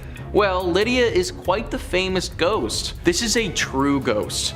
Like when you think of a ghost and a ghost story, this meets all the criteria for a good one. Spectrum Local News says people traveling between Jamestown and Greensboro on US Highway 70A said they've encountered the ghost of Lydia, a hitchhiker. If she's picked up, she gets into the car and vanishes before she reaches the requested destination. Various versions of the Lydia legend have been passed along over the years, and there are apparently 11 different versions of the story that are set in North Carolina. It's common for folks to go ghost hunting for Lydia near the bridge. In the book Looking for Lydia, historians Michael Reniger and Amy Greer cite the 1923 death of Annie C. Johnson as the real-life Lydia who died after a car flipped in 1920. That is a story with some history, man. Literally since the 1920s this has been going on, and there are 11 different versions of the story. A story like this isn't just made up. It's not just something that one person posted on Creepypasta that became a thing. No, this has been part of the identity of North Carolina for a century. Countless people have picked up this woman and then had her disappear right before their very eyes. Car accidents have happened from people driving this woman and then getting so shocked that they spin off the road when she disappears. Lydia, or Annie, is a real ghost who stalks drivers along this road and especially this bridge. Although she isn't inherently evil in nature, as I said before, accidents have happened when people realize they were just driving a ghost around. I have no idea where Lydia is trying to get to, but trust me, you probably don't want to be the person to take her there. And finally, number 1 on this list is the Devil's Tramping Grounds. This is in reference to a very strange patch of soil in North Carolina. For decades, this circle of dirt has allowed nothing to grow on it at all, whilst the area surrounding it is home to luscious wildlife. The Sun Journal says regional legend maintains that Satan frequents the area on his nightly walks, pacing the circle as he contemplates his nefarious deeds. Normal vegetation surrounds the circle, but only a wiry grass grows inside it, and no plant life of any kind can be found on the path itself. Visitors have also claimed to see red glowing eyes in the circle. Now, there could be any number of reasons for why nothing is growing on this patch of dirt. Simply because an area of land cannot grow wildlife doesn't automatically mean the devil himself has anything to do with it. But throw in the fact that there are 2 red glowing eyes there, plus a few other creepy occurrences, and we might just have something demonic afoot. Locals have reported putting objects in the center of the circle, then coming back a little while later and having those same items moved outside the circle, as if someone or something did this deliberately. The thinking is that this circle is a place used by the devil to dance or to perform rituals that we don't understand. Having things inside his circle of death doesn't make for a great dancing spot or sacrificial zone,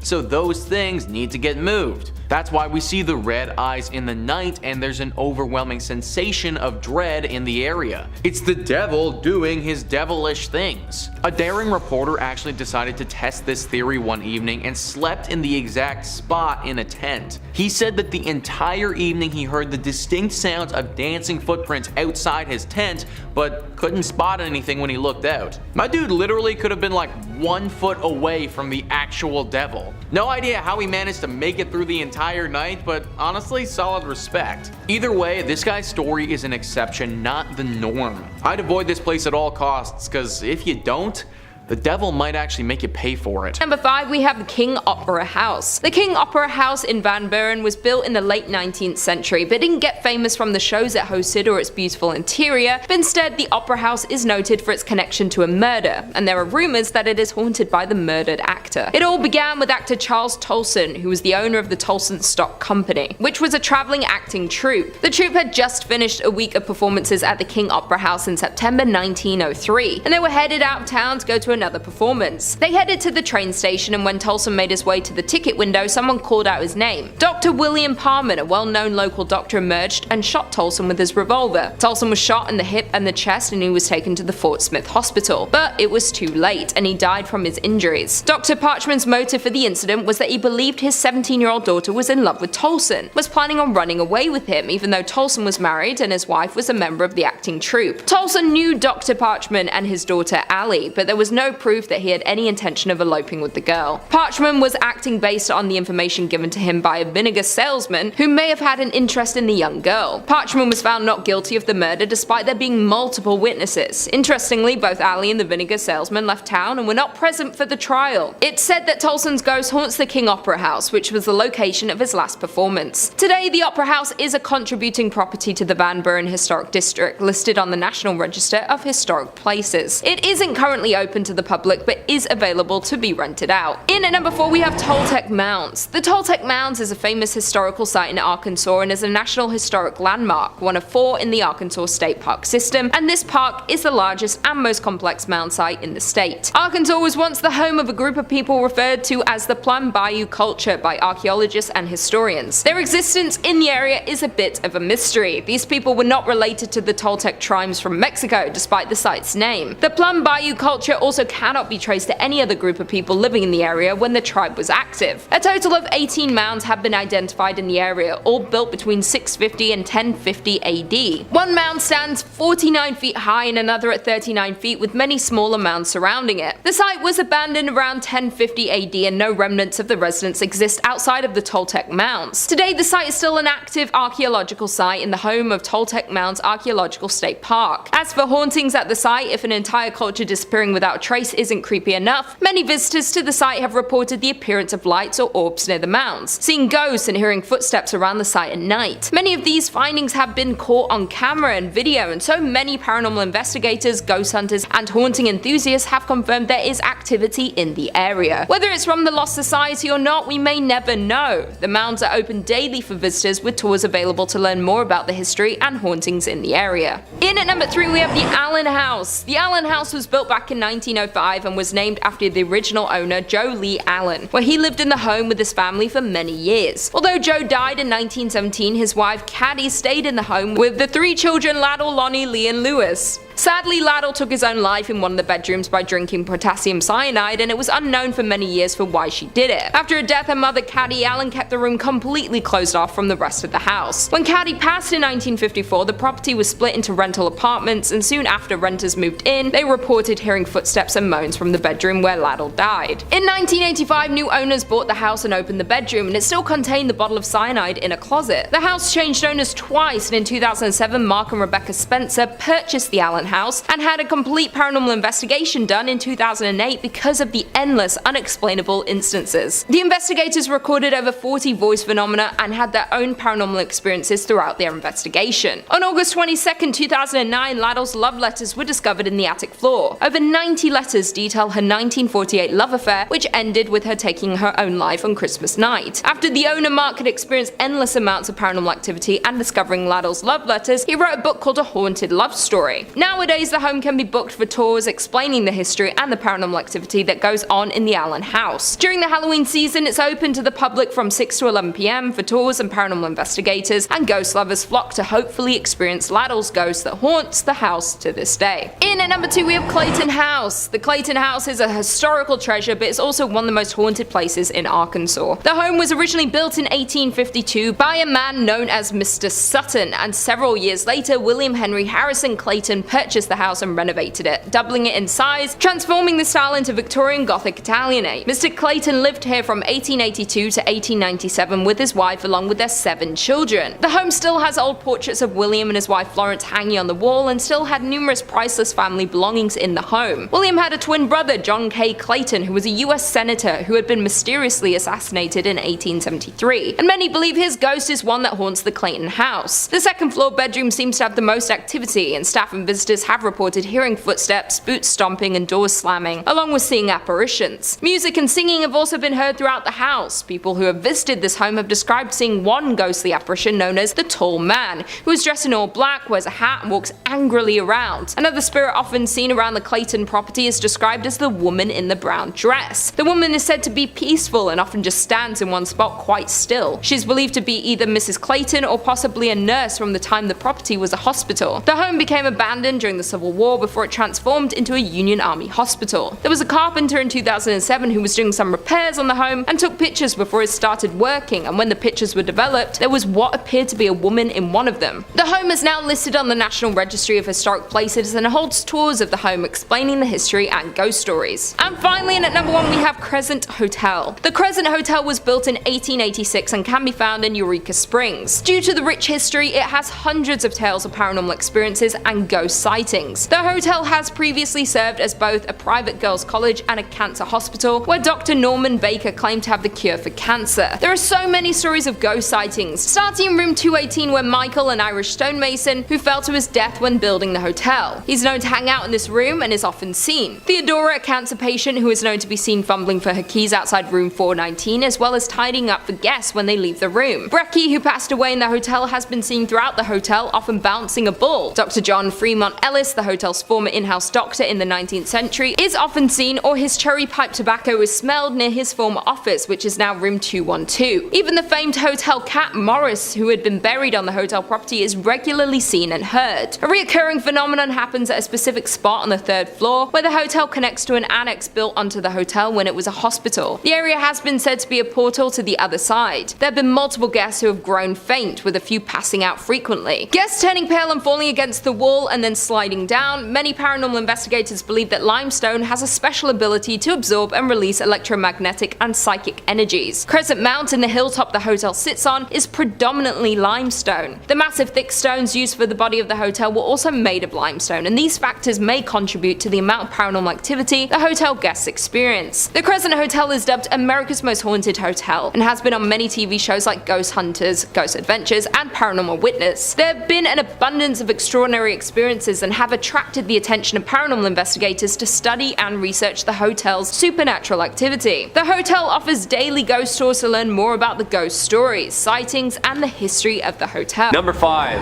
Hockomock Swamp. Already sounds pretty scary in itself. Something about swamps, you know what I mean? During the 17th century, the Hockomock Swamp was used as a fortress by the Wampanoag people, the predominant band of natives in the area, against invasion by the early British settlers. It played a landscape role in King Philip's War as a strategic base of which to launch assaults with nearby English settlements. During the 18th and 19th centuries, settlers deemed the swamp to be useless, barren land, and it didn't really do much besides sit there and just kind of take up space. They attempted to drain it and convert it into a profitable farmland, however, nothing really grew.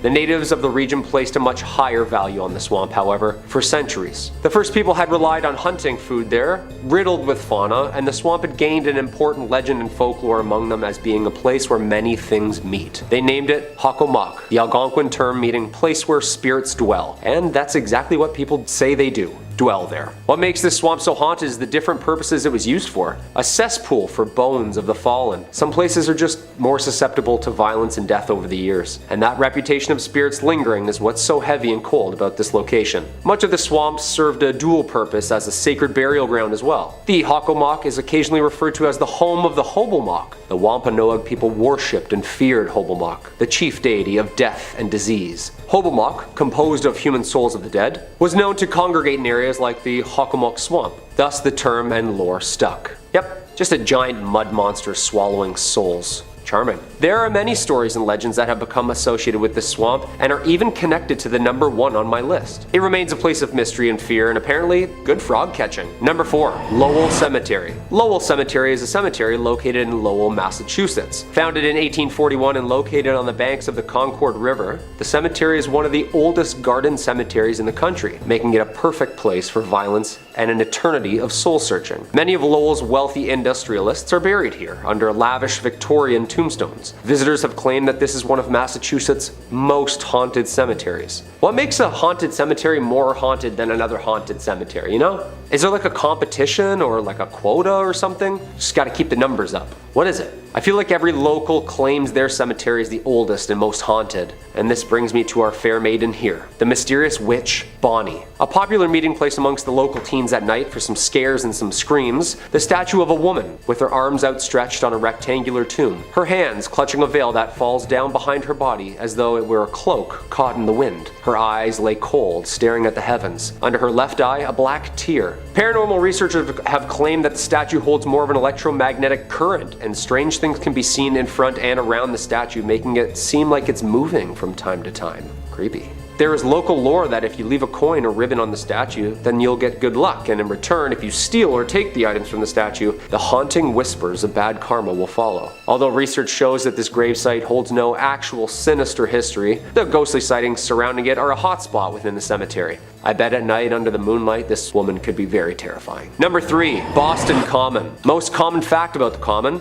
one of the most haunted places in Boston. That rhymed really weird, didn't it? If you're out for a walk and feel the need to brush up on your American history, then you can be sure to either see the ladies by the trees or the Patriot men rushing the battlefront. Well, what's left behind from them at least. The Boston Common had a multi-purpose identity through the centuries. Originally as a farm, and then trading grounds for the British and American military, the Common was used as a camp during the American Revolutionary War. 20 minutes to load these old muskets and a lot of people dying. It was also used for public hangings up until 1817, most of which were from the large oaks, which were eventually all replaced with gallows in 1769. These grounds held weight during the witch trials and made a perfect open concept park that a spectacle could be enjoyed at. These people were sick. This place has seen its fair share of violence. The 350-year-old park is full of graves, ghosts, and gallows. It's almost impossible to know just how many bodies lay underneath the park, like a cesspool of unmarked graves from many different eras. Most buried here were low class, sick, or died in battle. Oh, and of course were hanged in front of the public. This place is home to many dark shadows, cold spots, and the occasional smell of gunpowder. Next time you're in Boston, swing by one of America's oldest and fullest cemeteries and see if you can see anything for yourself. Number 2,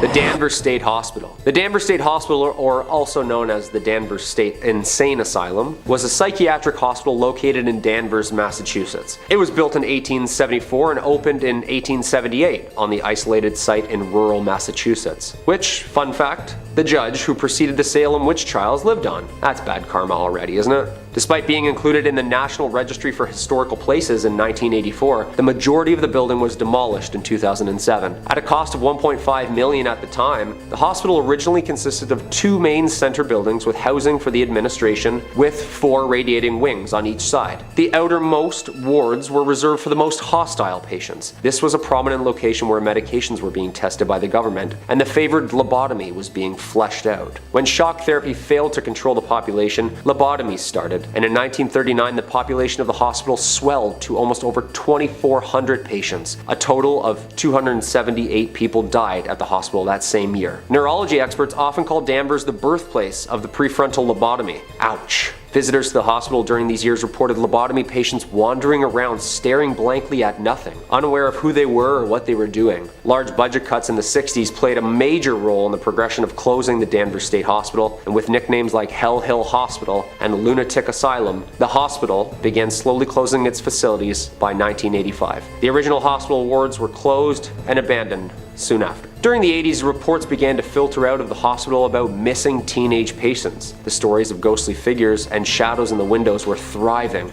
Are the ghosts of the lobotomized patients still aimlessly walking the realms of this now demolished hospital? What do you think? And number 1, the Bridgewater Triangle. Just a couple miles south of Boston is one of the most interesting and bizarre places in Massachusetts. I chose this as the number 1 spot due to not only the paranormal ghostly figures that have been seen across the vast plains, but 200 miles of connected weird events. That will definitely catch our attention. It's named from the triangle shape. The paranormal events and phenomenon that occurs within these mapped lines includes as many as orbs, UFOs, Bigfoots, fairies, skinwalkers, alien hybrids, you name it, it's there. Well, possibly there. The towns of Raynham, Brockton, Norton, and Taunton are all subject to a universal head scratcher. In the 70s, there of course was a surge of UFO witnesses, at the same time several Bigfoot.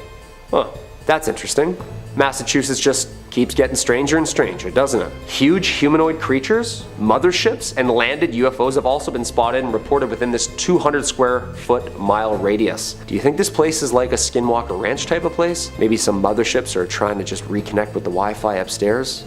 I don't know. Whatever it is, the Bridgewater Triangle has been home to numerous documentaries and folklore, and attracts spooky goers each year with its variety of paranormal activity. Number 5, we have Eldridge Hotel. The Eldridge Hotel is a historic building located in downtown Lawrence, Kansas. The building is named after Sheila Eldridge, who was a prominent anti-slavery individual who lived here in the 1800s. The building became an apartment complex in the 1970s, but there was a strong desire by the city to see it open as a hotel, and a group of investors contributed, as well as the city of Lawrence, into industrial revenue bonds to make this dream a reality. In the later 1980s, it opened as a hotel. A popular story has circulated about the hauntings in this hotel, with the locals, employees, and guests that the ghost is that of Sheila Eldridge, who haunts the halls to this day. Many claim that because the Eldridge house's original cornerstone is located in room 506, and his spirit will manifest in that room and also roam around the building. People who have stayed in this room have claimed to witness breath marks on recently cleaned mirrors, doors opening and shutting on their own, and lights turning on and off by themselves. Others claim that the hotel's elevator is also haunted by a different spirit, who is known to open and shut the elevator doors on the 5th floor. The 5th floor is said to contain a portal to the spirit world. A popular photograph was taken during the 1980s that clearly shows a ghost-like figure in the building's elevator. Many other photographers have mentioned having unexplained technical difficulties with their cameras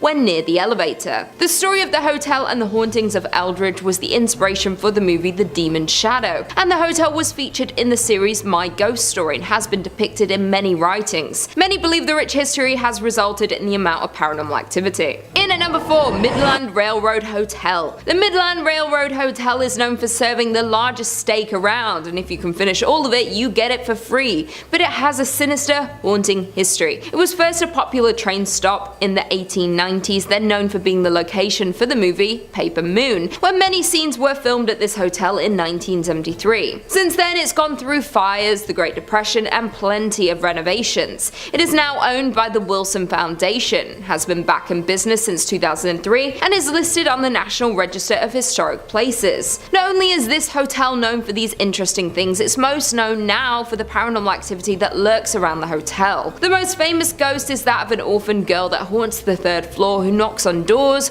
runs through the hallways, and even jumps on your bed, leaving little footprints. A ghost hunting team has experienced this spirit and have recorded sounds of the little girl. Another 3rd floor room is where a sheriff was said to have been lynched, and sometimes the door is unable to be unlocked even by the master key. Ghostly figures have been seen at the top of the stairs, and things in the kitchen have flown distances suddenly without being touched by anyone. There are also many ghostly figures that are seen on the staircases, and have left many to believe that the fire that took many lives back in 1902 are the results of some of these paranormal presences. The owner of the Midland Railroad Hotel, Melinda Merrill, says that there's not one employee who hasn't seen or felt something, and you can definitely feel a presence when you enter the hotel. In at number 3, we have Hotel Josephine. The Hotel Josephine is considered by many to be the most haunted hotel in Kansas. It was built in 1890, located in the city of Holton, and is the oldest consecutive operating hotel west of the Mississippi River. The history of the hotel is rich but also very haunted. The hotel was built by A.D. Walker and was named after his daughter Josephine. When it was built, she was only 4 months old, and she attended the local elementary school and graduated Kansas University. Her graduation photo is hung in the front parlor, above the antique piano, and according to the current hotel manager, Tracer Fox, her spirit is just one that is wandering the hotel. Tracer Fox has expressed his belief in the spirits when he first stayed at the hotel. He was woken up suddenly at 3:30 a.m. and his bed was moving. He figured there was an earthquake, but when nothing in the news confirmed it, he knew it was a spirit. His mother came and stayed in a room across from him and experienced the exact same thing he did with no explanation for it. They had been skeptics before these happenings, but they are both now firm believers. Other guests staying at the hotel have similar stories, as well as experiencing hearing strange sounds, laughter, footsteps, and seeing shadows. It has been expressed that spirits can be found on each floor. One of the most haunted rooms in the hotel is the Buffalo Room, where shadows are often seen and photographed in the mirrors around the room, as well as the Carrie Nation Room. According to historical documents, a woman hanged herself in the bathroom of that room, and many guests staying there have come out of the room clutching their necks and having a hard time breathing. The hotel has brought several famous guests over the years, including former US President Grover Cleveland, who stayed there in between his 2 terms as president, along with Carrie Nation, Robert Louis Stevenson, Charles Curtis, Kirstie Alley, John Sullivan, Sam Rayburn, and Harry Langdon. Due to the amount of paranormal activity and active spirits in this hotel, the hotel hosts several paranormal and haunted events throughout the year, and many ghost hunters come to Holton to check out the more than century-old hotel. It's also been featured in many television shows, including Ghost Tours of Kansas and Haunted Rooms America. Coming in at number 2, we have McIntyre Villa. The McIntyre Villa is one of the unusual and historic houses built in the city of Atchison. It was built in 1889 for John McIntyre, a wealthy manufacturer of harnesses and saddles. He did a great deal of business with wagon trains, plying the overland trails. John McIntyre's first wife, Alice, died in 1892. He married his second wife, Anna Conlon, a widow with 3 sons, and after John's death in 1902, Anna continued living in the home until her death in 1916. During her ownership, the house was home to many of her relatives, with lots of children as well. Around 1925, Anna's brother, Judge Charles J. Conlon, a prominent Atchison lawyer, and his family made the villa their home. In 1952, the McIntyre Villa was purchased by Miss Isabel Altus, a retired professional violinist and eccentric. She lacked the financial resources to be able to restore the home, and shortly before her death, she sold the home to George Gerardi in 1969, who started to rehabilitate the old estate. Many people, past and present, who have lived in and visited the home have experienced many paranormal experiences. There have been figures being seen in windows when no one is home, lights turning on and off in the tower which doesn't have electricity, a speaker getting thrown off the counter, and boxes mysteriously moving on their own. Sounds of slamming doors throughout the night, footsteps walking down the hallway on the 2nd floor throughout the night, the feeling of being watched, drastic temperature changes, voices, the scent of a woman's perfume, and the hunt of cigarettes. The number of encounters and confirmed hauntings seen and heard around this home is crazy, and it's considered to be one of the most active paranormal homes in all of the US. The amount of activity in this home makes it a hub for investigators, mediums, psychics, and ghost hunters. They offer ghost tours of the home, and you can stay overnight to try and encounter these spirits. And finally, in at number 1, we have Sallie House. The Sallie House is said to be the most haunted place in Kansas. This home was built in the turn of the century and is located in the city of Atchison. After being built, the home was bought by the Atchison physician who worked from his home. The front served as an office space and examination rooms, and the upstairs is where the doctor and his family lived. One day, a frantic mother arrived at the home carrying her young daughter Sally. The child had collapsed from severe abdominal pain. The doctor diagnosed appendicitis, but there was no time to delay surgery. Sally unfortunately passed away on the operating table. For years after, many believe Sally stayed to haunt the home, and the haunting grew infamous in 1993 when the house was rented to a young couple. It started when the couple's dog would growl at nothing and make even louder growls when near the upstairs nursery. Things began to take a violent turn when fires broke out in the house and a series of sinister attacks on the husband began. The former operating area would feel extremely cold, and objects would visibly move when the young man came close. He could feel scratches on his chest and abdomen, but the ghost never attacked the wife or baby. Not only did the former residents experience the paranormal activity, but locals and other visitors of the home have experienced objects moving on their own, mysterious coldness, physical touches, video and investigative equipment that stopped working, trained guide dogs refusing to enter the nursery, and unexplained scratches or bruising on their bodies during and after their visits. Psychics have visited the home, and many have confirmed the presence of spirits in the home and have even communicated with them, and many have entered as skeptics and left believers. Due to the number of experiences in the home, it's gained a lot of media coverage from television channels including A&E, the Travel Channel, the Discovery Channel, and the Sci-Fi Channel. The home is not currently occupied but holds many guided ghost tours for both daytime and even overnight visits for the ghost lovers and paranormal investigators. Beware though, because a waiver is required due to the potential for personal injury, but no serious injuries have been reported since the last tenant in Number 5, we have the Houghton Mansion. Built in the 1890s in North Adams, Massachusetts, for the mayor himself, Albert Charles Houghton. This neoclassical revival-style mansion sits on 172 Church Street. A family man, Albert was the president of Arnold Print Works, a prominent textile factory in North Adams. His wife, Cordelia, daughter Mary, and himself had owned and lived on the property right up until the fatal car accident which took the lives of the family in 1914. On an early summer morning, Albert and his family, accompanied by another family, Dr. and Mrs. Dutton and their daughter, and of course the family chauffeur, chauffeur himself, Mr. Witters, had decided to head out into the countryside for a leisurely drive, a drive that ultimately took their lives. Unfortunately, for everyone on that August 1st morning, after a steep turn, the car lost control and proceeded to screech off the road, resulting in a rolling fatal wreck. All the women in this tragedy losing their lives, with the men barely surviving from the multitude of injuries. On August 11th, just 10 days after the accident, without his wife and daughter, Albert mysteriously died in the home from what doctors think was a broken heart. It is said that 3 ghosts haunt the Houghton mansion, including Albert himself, Albert's daughter Mary, and the driver, Mr. Witters. The mansion remained with the Houghton family until 1926, when Albert's daughter Florence and her husband sold the building to the Freemasons. This is when the spookiness really started happening. Through its multitude of use throughout the years, additions to this historic site were added on by the Masons, using it for ritual and spiritual purposes, making this story even weirder. Over the years, there have been countless paranormal witnesses claiming that the ghosts roaming the halls of the basement, Mr. Witters himself, guilt-ridden with the responsibility of the crash, and Mr. Witters took his own life shortly after returning home with injuries, and residents that have stayed at the site have claimed that the manly figure aimlessly rummaging through the basement is the driver himself. Among these claims have another spirit lurking in Mary's bedroom. It is said that overnighters have witnessed multiple bright lights and auras flying around the bedroom in the middle of the night. I wouldn't even step foot into this house, let alone set up camp and spend the night. No way. The Houghton Mansion remains a tourist attraction and hotspot for paranormal goers worldwide, and to this day is one of the most haunted and mysterious sites in all of Massachusetts. Number 4.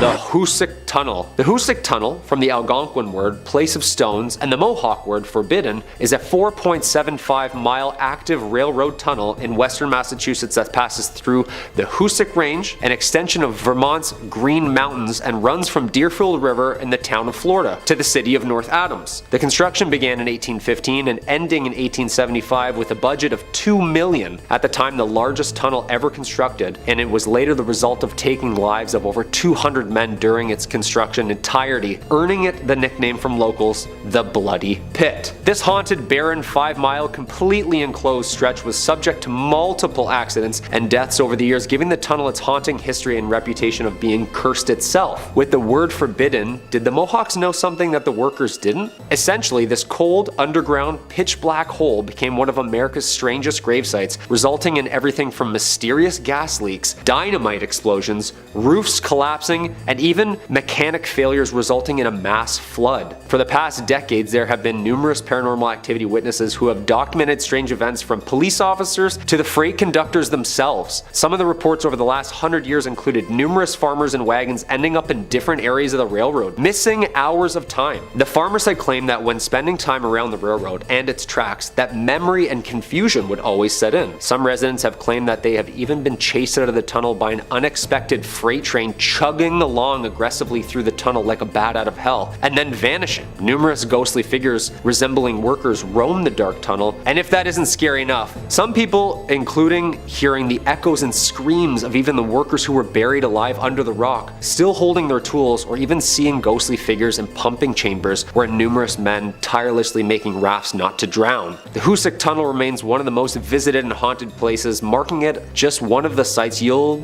probably never find me at. Just in 2020, the tunnel was yet again subject to a mysterious collapse, resulting in months of repair. Yeah, I say stop fixing it and just let it be.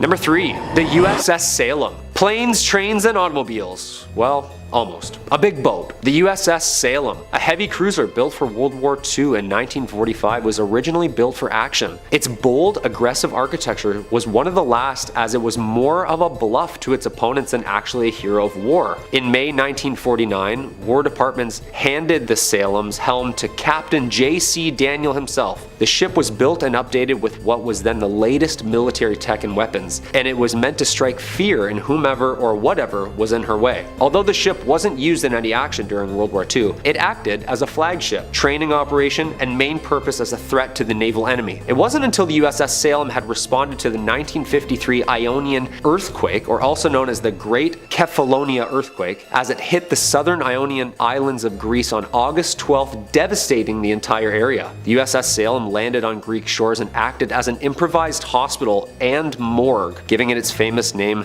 the Sea Witch. The ship was decommissioned shortly after its rescue and lays in Boston's harbor as a tourist attraction from all of its dark history. Some of the paranormal activities that arise on the ship include the Burning Man, who smells of rank death and can be seen in the mess hall where the bodies have been stored. Another famous apparition on the ship is the ghost girls who lurk the halls of the ship. Little ghostly figures can be seen and felt on the legs of tour goers. Some people claim that the ship is even home to hellhounds, an aggressive pack of ghostly creatures that roam the ship growling and scratching at closed doors. Yeah, the next time my dog scratches at my door, she's going up for adoption. I'm sorry. Number 2, the Lizzie Borden House. This quaint bed and breakfast located at 230 2nd Street is home to one of America's most haunted and mysterious homes. The Lizzie Borden House gets its haunt from an unsolved murder of Lizzie Borden in 1892. One of the most infamous true crime figures known for her murdering of her father and stepmother with several blows to the head with a hatchet. Oof, ouch. Although acquitted, the killings remain unsolved to this day. This case earned notoriety and much that the popular local children's rhyme had been linked to this death. Lizzie Borden took an axe and gave her mother 40 whacks. When she saw what she had done, she gave her father 41.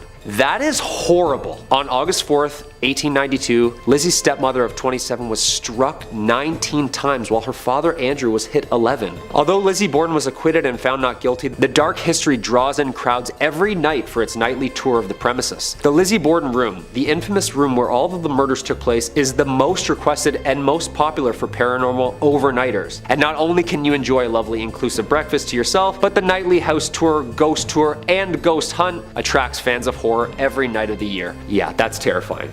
And there's a jingle to it. I don't like that at all. And coming in at number 1, the Salem Witch Trials. We can't talk about haunted places in Massachusetts if we're not going to bring up the witch trials. And I'm not talking about Sabrina the Teenage Witches, or anything of cute of that nature. These famously documented witch trials need no introduction, and unfortunately lays way to one of the most horrific events based in truth. The site of mass hysteria and hangings of supposed witches took place here and occurred in colonial Massachusetts between 1692 and 1693. More than 200 people were accused of practicing witchcraft, or better known back then as the devil's magic, and 20 were ultimately executed. Eventually, the colony admitted the trials were a mistake and compensated the families of those convicted. Okay, yeah, sorry. I just thought when you sneezed, you didn't say bless you, so I already don't like you, so I figured you were a witch. I'm really sorry. Since then, the story of the trials has become famous in paranoia and injustice, and it continues to baffle researchers to this day. We all know the famous play written by American playwright Arthur Miller in 1953, The Crucible, depicting the mass hysteria and drama during these trials. This was the perfect time if you didn't like someone that a strategic and untimely sinister accusation led to the demise of thy neighbor. I saw Sarah Good with the devil. I saw Goody Osborne with the devil. Who else don't I like? I saw Bridget Bishop with the devil. Abigail. End of Act 1. Since the start of the trials and hysteria in North America, other European countries shortly followed with their own mass witch hunts, resulting in somewhere between 40,000 and 60,000 tried and executed for witchcraft. That's a lot of broomsticks. The Salem Witch Trials of Salem, Massachusetts is still one of the world's biggest hotspots for mystery and paranormal story.